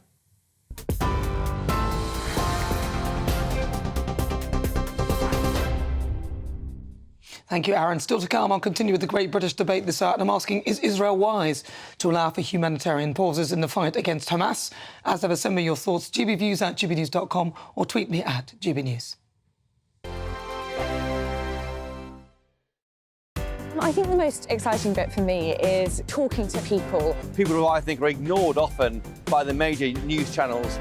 We're going to give news they want to hear. There's a voice there that needs to be heard. I think there's a chance here for a diversity of opinion to be expressed, which you don't find elsewhere. It's really exciting. We don't hold back. We're free to say how decisions that are taken here affect us all around the country. Only on GB News, the People's Channel, Britain's news channel. There's only three people you can trust in life: your doctor, your lawyer, and your nana. I'm not sure. So join me, Nana Akua, at 3 p.m. every Saturday and Sunday, where we discuss the biggest topics of the weekend. Be ready for battle. Could you be quiet? What is this? It's my new teeth. It's your new teeth. I don't bite. Well, not without a good reason. Always honest, always fun. Every weekend at 3 p.m. on GB News, the People's Channel, Britain's news channel. So Jubes and Kerr, we tackle the issues of the day with real, robust debate. Both sides of the fence, battling it out with me in the middle with my forthright opinions and views. And often really interesting things happen because you start with a position and then by the end of the debate you find actually, well, I might not have thought about that one. What we need in this country is two new political parties. You should maybe think about doing a 2024 calendar. I'm Michelle Dewberry and I'm keeping you company right through until 7 o'clock this evening. GB News, the People's Channel, Britain's watching. Join us every night on GB News at 11 p.m. for Headliners, which is 3 top comedians going through the next day's news stories, which is exactly what you need, because when the establishment has gone crazy, you need some craziness to make sense of it. Headliners. You don't have to bother reading the newspaper. We've got it covered for you. Every night at 11 p.m. and repeated every morning at 5 a.m. We won't send you to sleep like some of the other paper review shows out there. So join us 11 p.m. every night on GB News. The People's Channel, Britain's news channel. GB News, unlike other broadcasters, isn't obsessed with the London-Westminster bubble. We think there's a nation beyond the M25, and that's why we talk about the issues that matter across the land. Join me on State of the Nation, 8 to 9 o'clock, Monday to Thursday, on GB News. Daisy's listening, and you should too. Every Sunday from 11, join Michael Portillo. There will be topical discussion, looking at the week before and the week to come. So kick back and relax at 11 a.m. on Sundays on GB News with me, Michael Portillo. GB News, the People's Channel, Britain's news channel. I'm Andrew Doyle. Join me at 7 o'clock every Sunday night for Free Speech Nation, the show where I tackle the week's biggest stories in politics and current affairs with the help of my 2 comedian panellists and a variety of special guests. Free Speech Nation, Sunday nights from 7 on GB News, the People's Channel, Britain's news channel. Nightmare commute. Kick it up a gear with me, Patrick Christie's, at drive time, 3 till 6 p.m, Monday to Friday on GB News Radio. You can listen online and on DAB+, on the smart speaker app, and on the GB News app. And if you've got an Alexa, all you have to say is, Alexa, play GB News. We're also on TuneIn and the Radio Player apps. From the school run to rush hour, get revved up with me, Patrick Christie's, on GB News and GB News Radio.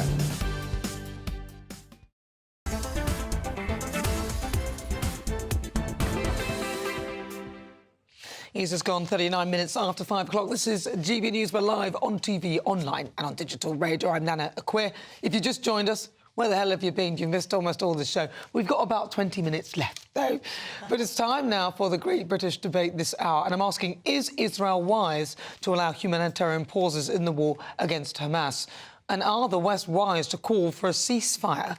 Now, the White House says that Israel has agreed to put regular daily 4-hour pauses in its assault on Hamas to allow civilians to flee parts of northern Gaza.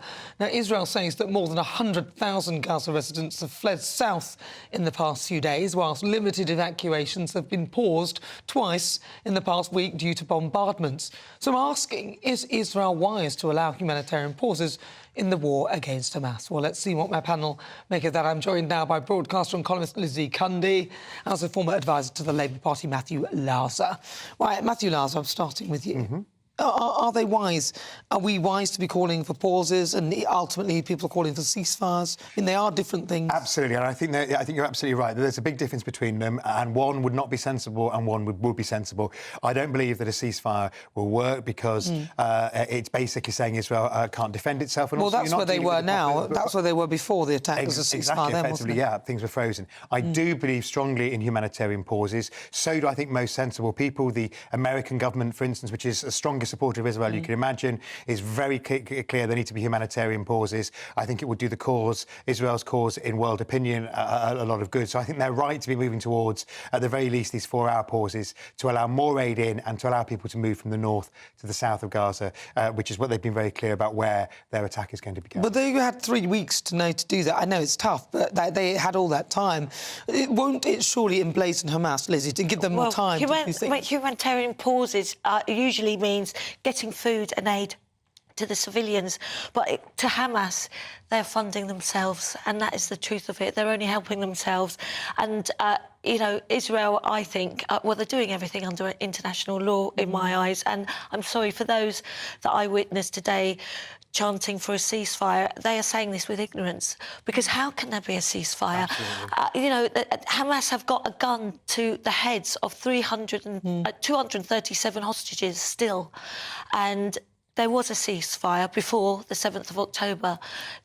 This war could be stopped if they gave back the hostages. Yeah. But we're dealing with a death cult, which is Hamas.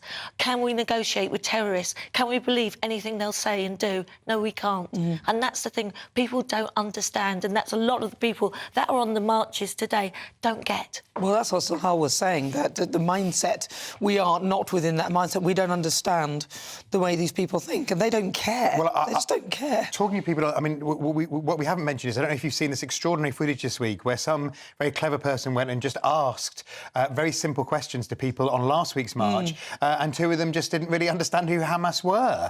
I mean, you know, it's worth looking at online because people are just marching and saying things that they don't understand when it's such a complicated situation. So, I mean, people calling for a ceasefire think that by calling for a ceasefire that, you know, they're going to solve the problem, and clearly they're not. Nobody likes the images of what's happening in Gaza. The Americans have said they're worried that too many Palestinians are being killed. So what we need is humanitarian pauses, which will enable aid to get in, but also enable Gazans to move within. But ultimately will help the cause of Israel because they would be seen to be doing the right thing. Do you know what really annoys me here? Is that they have the hostages. Hamas have the hostages, which they could release. And they should release. The only reason why Israel does not look like Gaza is because of the Iron Dome.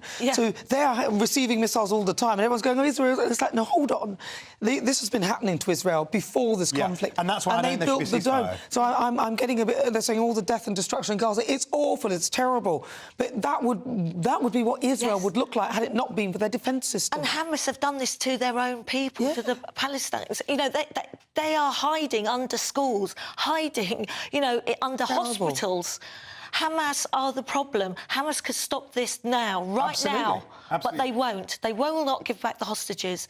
And Israel have every right to defend themselves. And I completely agree with Israel's right to defend itself. I just think as the American government does, you know, and I think the British government does as well, which is there should be humanitarian pauses to enable people to move from the north to the south of Gaza. But also, of course, Egypt needs to keep the Rafah crossing open. But Egypt don't want Hamas. They don't want Hamas. Yes. They Exactly. don't want them. And obviously, we've now seen this week quite a lot of people with international passports going over the Rafah crossing, but Egypt are not allowing anybody, basically, who lives in Gaza permanently to cross that. So it's a complicated situation. It's not all Israel's fault. Hamas are thinking this is a weakness in Israel, and they will use it in every way they can.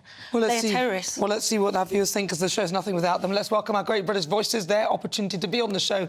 Tell us what they think about the topics we're discussing. So today I've got 3 of you. I want 4. I'm going to start with you, Brian Dugan in Solihull. Brian. Hi, Nana. There's simply no alternative but to allow for humanitarian pauses. Civilians need to be protected. There needs to be a scale-up in the humanitarian response. More than 11,000 people have been killed since Israel launched the counterattack after the terrible atrocity that happened on October 7th and was instigated by Hamas. A child is killed in Gaza on average every 10 minutes. Yeah. The main hospital, the Al-Shifa hospital, is besieged. There's no power, no medicine, no water. There are 500 patients there, Nana, and there are thousands of people taking refuge in the hospital. It is besieged. There's no one getting in, no one getting out. 1.5 billion people being displaced. Yeah. There absolutely need to be humanitarian pauses. But I hear you, Brian, but... Sorry, your audio is cutting out a bit, but I hear you. But, I mean, a lot of this could stop if they would perhaps release the hostages. Let's go to Alan Cook. Alan, you're there in London. Alan. Hi, Nana. Thanks for having me on again. Yes, I was down by the cenotaph at 11 o'clock this morning, paying respects. So we actually have a family home on just off Grosvenor Place. So the march went straight past us. And from what I saw, it was very peaceful. But with regards to the ceasefire, certainly not. With regards to humanitarian pauses, then let in the obvious, to let in medication and food and to let out foreign nationals, then yes. Yeah, well, do you know what? I think I'd like to see them release the hostages, actually, and I'd be happy to pause. Jonathan in Cornwall. Jonathan. Hi, Nana. I think you won't be surprised. I'm a bit of a tea and sympathy man. I probably would go with those pauses. But, you know, I was chatting to some big fans of yours down at West Country Woodworking, and they said, hang on a minute, they've had loads of pauses. And what about those neighbouring countries that have done nothing to help? So I think I'm probably being a bit soft on this. So, on balance, I think you've got to be very careful. It's a very difficult situation right now, isn't it? It's always good to pause for a cup of tea, though, isn't it? I thought you were going to say that as well. We've got posh new man. Although Alan's got a nice big glass of wine there. Alan Cook, he's one ahead of us. Listen, thank you very much, Brian, Alan, and also Jonathan. Really good to talk to you. Those are my great British voices. But I've got to move on to this story that caught my eye. A counter-terror investigation has been launched after a deep fake emerged of London Mayor Sadiq Khan backing the pro-Palestinian protest on Armistice Day. Have a listen to this. I know we have Armistice Day on Saturday, but why should Londoners cancel the Palestinian March on Saturday? Why don't they have Remembrance Weekend next weekend? What's happening in Gaza is much bigger than this weekend, and it's current. That is not his voice. That is a deep fake of his voice. I mean, you would have... I worked it out just from what he was saying. It was not like he would say that. But what did my panel make of that? Well, I don't think it's a very good deep fake. I don't think... I think the Keir Starmer one was much better. A couple of weeks ago, there was one of Keir Starmer which sounded much more like him. That totally fooled me, the Keir Starmer. That, I can tell, isn't... the Mayor but it's of London. A big risk in politics. But I actually wouldn't be surprised if he did say that. Oh, no, I would. I'm sorry. He wouldn't say that. He's not that stupid. Yeah. I mean, he's not great, but he wouldn't say that. But I mean, I think if just for the sort of quality of our public life, it's a really big threat. I mean, not when it's that quality, but the one, as we say, the Keir Starmer one, or images, of course, can be doctored so easily now. So I think it's going to be a big thing, and it's why we need sensible news sources so that people know what they're seeing on social media is or isn't right. And it's true, you're getting fake news with what's going on with the war, and you know, with photographs, and unless you look properly, then you saw there was a woman with this doctored photo and had like 6 fingers. it wasn't done right. It was fake news. Yeah. And this is what is very scary at the minute. Well, they're getting good at it, aren't they? Yeah. So are you worried, Lizzie, about this deepfake stuff? I mean, obviously, anyone could mimic your voice. You're on a lot of things. They could get Well, lots of course. of your voice. Well, yeah, because it is fake news. It is worrying for anyone who's in the public eye, media or politics or whatever. Yeah. Of course it is. Especially with this cancel culture behaviour as well. You do something, they think, oh, you said that. Absolutely. You People that. try and get you to say something so you can be cancelled, which is what they were doing with Sadiq there. You know, it could lose you at the election if people were to believe it. I think it has done in the past, hasn't it? Absolutely. I mean, I think that certainly we've already seen that in America, and I think there's some more statistics today about how much of the news people are consuming about the conflict is not genuine. But it's not and that just, really frightens me, because that's what's fueling people going on the protests. But it's not just stuff like that, because I read one where they they mimicked the voice of someone's child and told them to come somewhere, and the child was... So they can do very sinister things with this as well. So you have to be frightening. So you have to be clever with it. So you need special words and things like that. It is. That's a good idea. It's frightening. But anyway, it's time now, though, for our quick part of the show where I test my panel on some of the other stories hitting the headlines. Right now, I'm joined by broadcaster and columnist Lizzie Cundy. Your buzzer, please. And also Matthew Laza, former Labour advisor. Your buzzer, please. Please play along at home. Question 1. How many laws were announced in the King's speech? Was it 19, 20 or 21? Matthew Laza. 19. 19. Lizzie Cundy, 19... 21! You could have said another number. But I thought it was in a 19. Because he sounded convincing. They were... That's the secret of... Yeah, that's a secret. It's what we call BS. Well, when you've got options, multiple choice, don't ever follow him. Well, I won't in the future. Right. Yeah, the answer was actually 21. They were so pathetic that we've forgotten them. Well, that's not fair on the King. That's not very fair. It wasn't the King's fault. Well, also it was the person who wrote them. Yeah. Look, I'm friends with his wife now. Be nice. I know. She's been invited to the palace. She met Camilla the other day. I did indeed. Question 2. What day this week did Israel agree to humanitarian pauses in Gaza? Was it Tuesday, Wednesday or Thursday? I think that was Lizzie Cundy. I'm going to say Thursday. I was actually going to say Thursday as well, but I'm beat. I have to take your first answer. Yeah. It was Thursday. 1 point to Lizzie. Nothing for you, Matthew. Nothing. Because you just copied her. Question 3. King Charles delivered the first King's speech in more than how many years? Was it A, 60 years, B, 70 years or C, 80 years? Lizzie Cundy. 70. Matthew Laza. 70. You didn't press your buzzer, so even if you had got it right and she got it wrong, you would have got nothing. He always It is 70 years, isn't it? You get very upset when you don't win this in the green room. You have no idea. I think we're almost at the point where he can't win. I think I can't win. Not just the quiz, but just generally. Question 4. Which tech billionaire is set to have his biopic directed by Oscar-nominated filmmaker Jeff? Is it A, Jeff Bezos, B, Mark Zuckerberg or C, Elon Musk? Matthew Laza. Elon Musk, C. Elon Musk. It is Elon Musk, but I'll go for A. OK.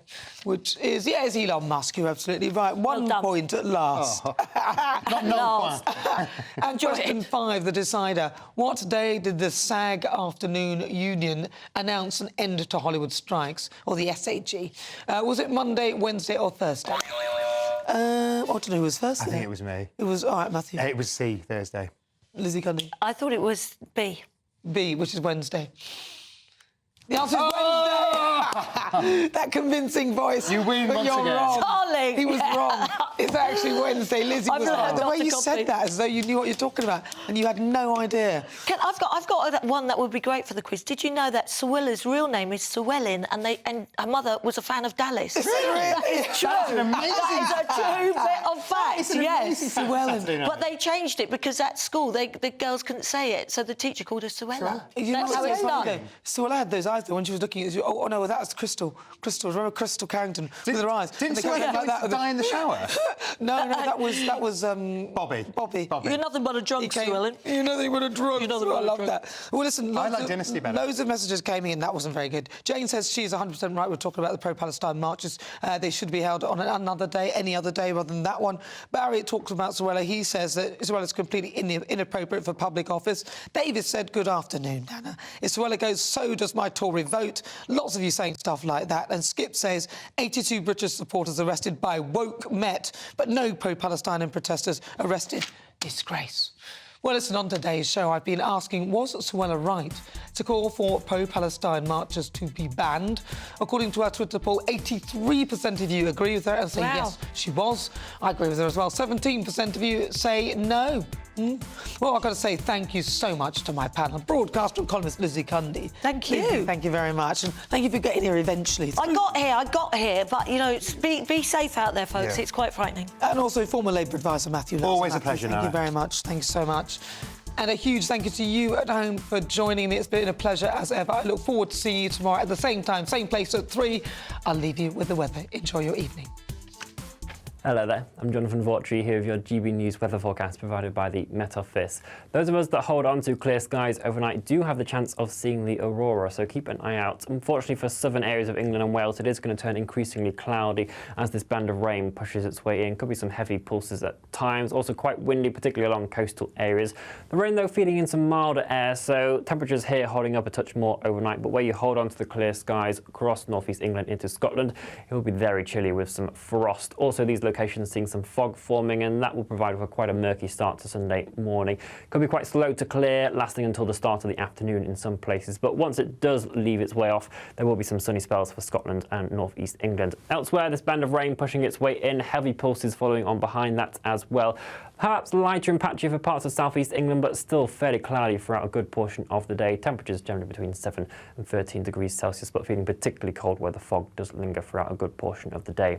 On Monday, our attention returns to this area of low pressure. There is still some uncertainty in regards to how the jet stream is going to help spin this up and develop it, but it does look like it could be a pretty widely unsettled day with this band of heavy rain moving its way through, followed by some blustery showers behind that, a swathe of gales pushing across areas of England and Wales. Quite breezy across northern areas of Scotland as well, the precipitation more showery here, and into the middle part of the week as well we will hold on to a fairly unsettled theme with sunshine and showers. Bye-bye.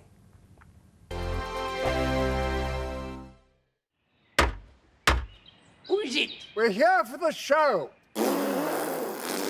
Welcome to the Dinosaur Hour with me, John Cleese. I was married to a therapist. And you survived? I thought we were getting Hugh Laurie. Second best.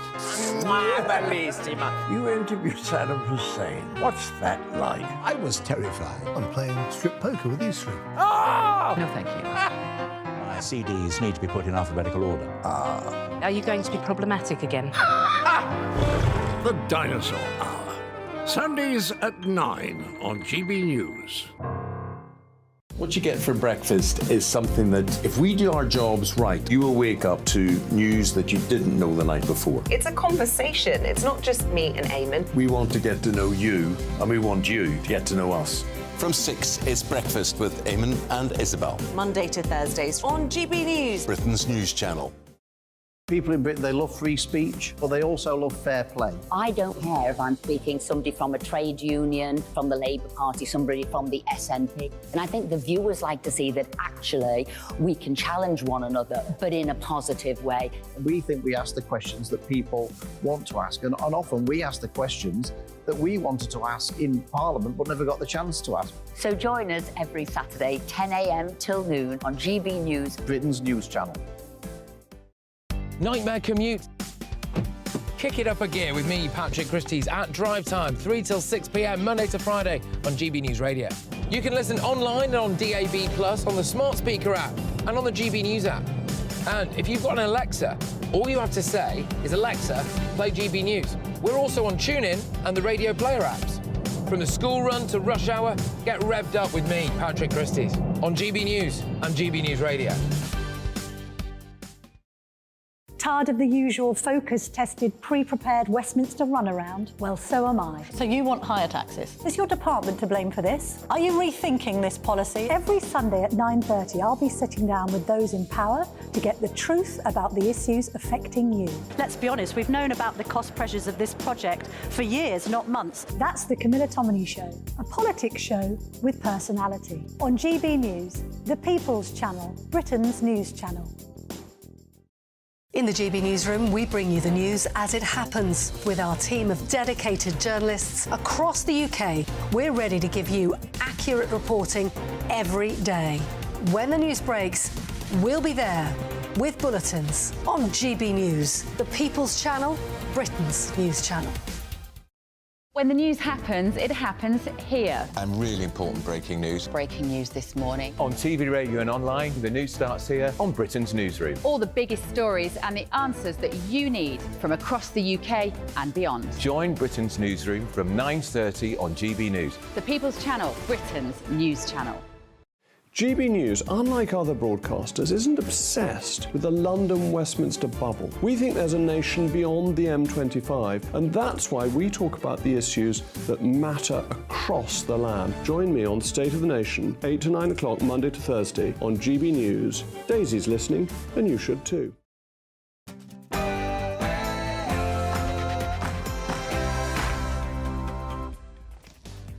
Good evening, lovely people and fellow travellers. Welcome along to Neil Oliver Live on GB News TV and on the radio box. Tonight on the programme, I'll be joined by Molly Kingsley to discuss her new book, The Accountability Deficit, which looks at what went on behind the scenes during COVID. I'll also be joined by Mike Fairclough, a former head teacher who alleges he was harassed and abused over his belief that children were not well served by the COVID measures. And finally, we'll hear about the new John Lewis Christmas advert, and we'll ask how and why these adverts have changed over the years. All of that and plenty of chat with my panellist, author, columnist and presenter, Tonya Buxton. But first, an update on the latest news from Aaron Armstrong.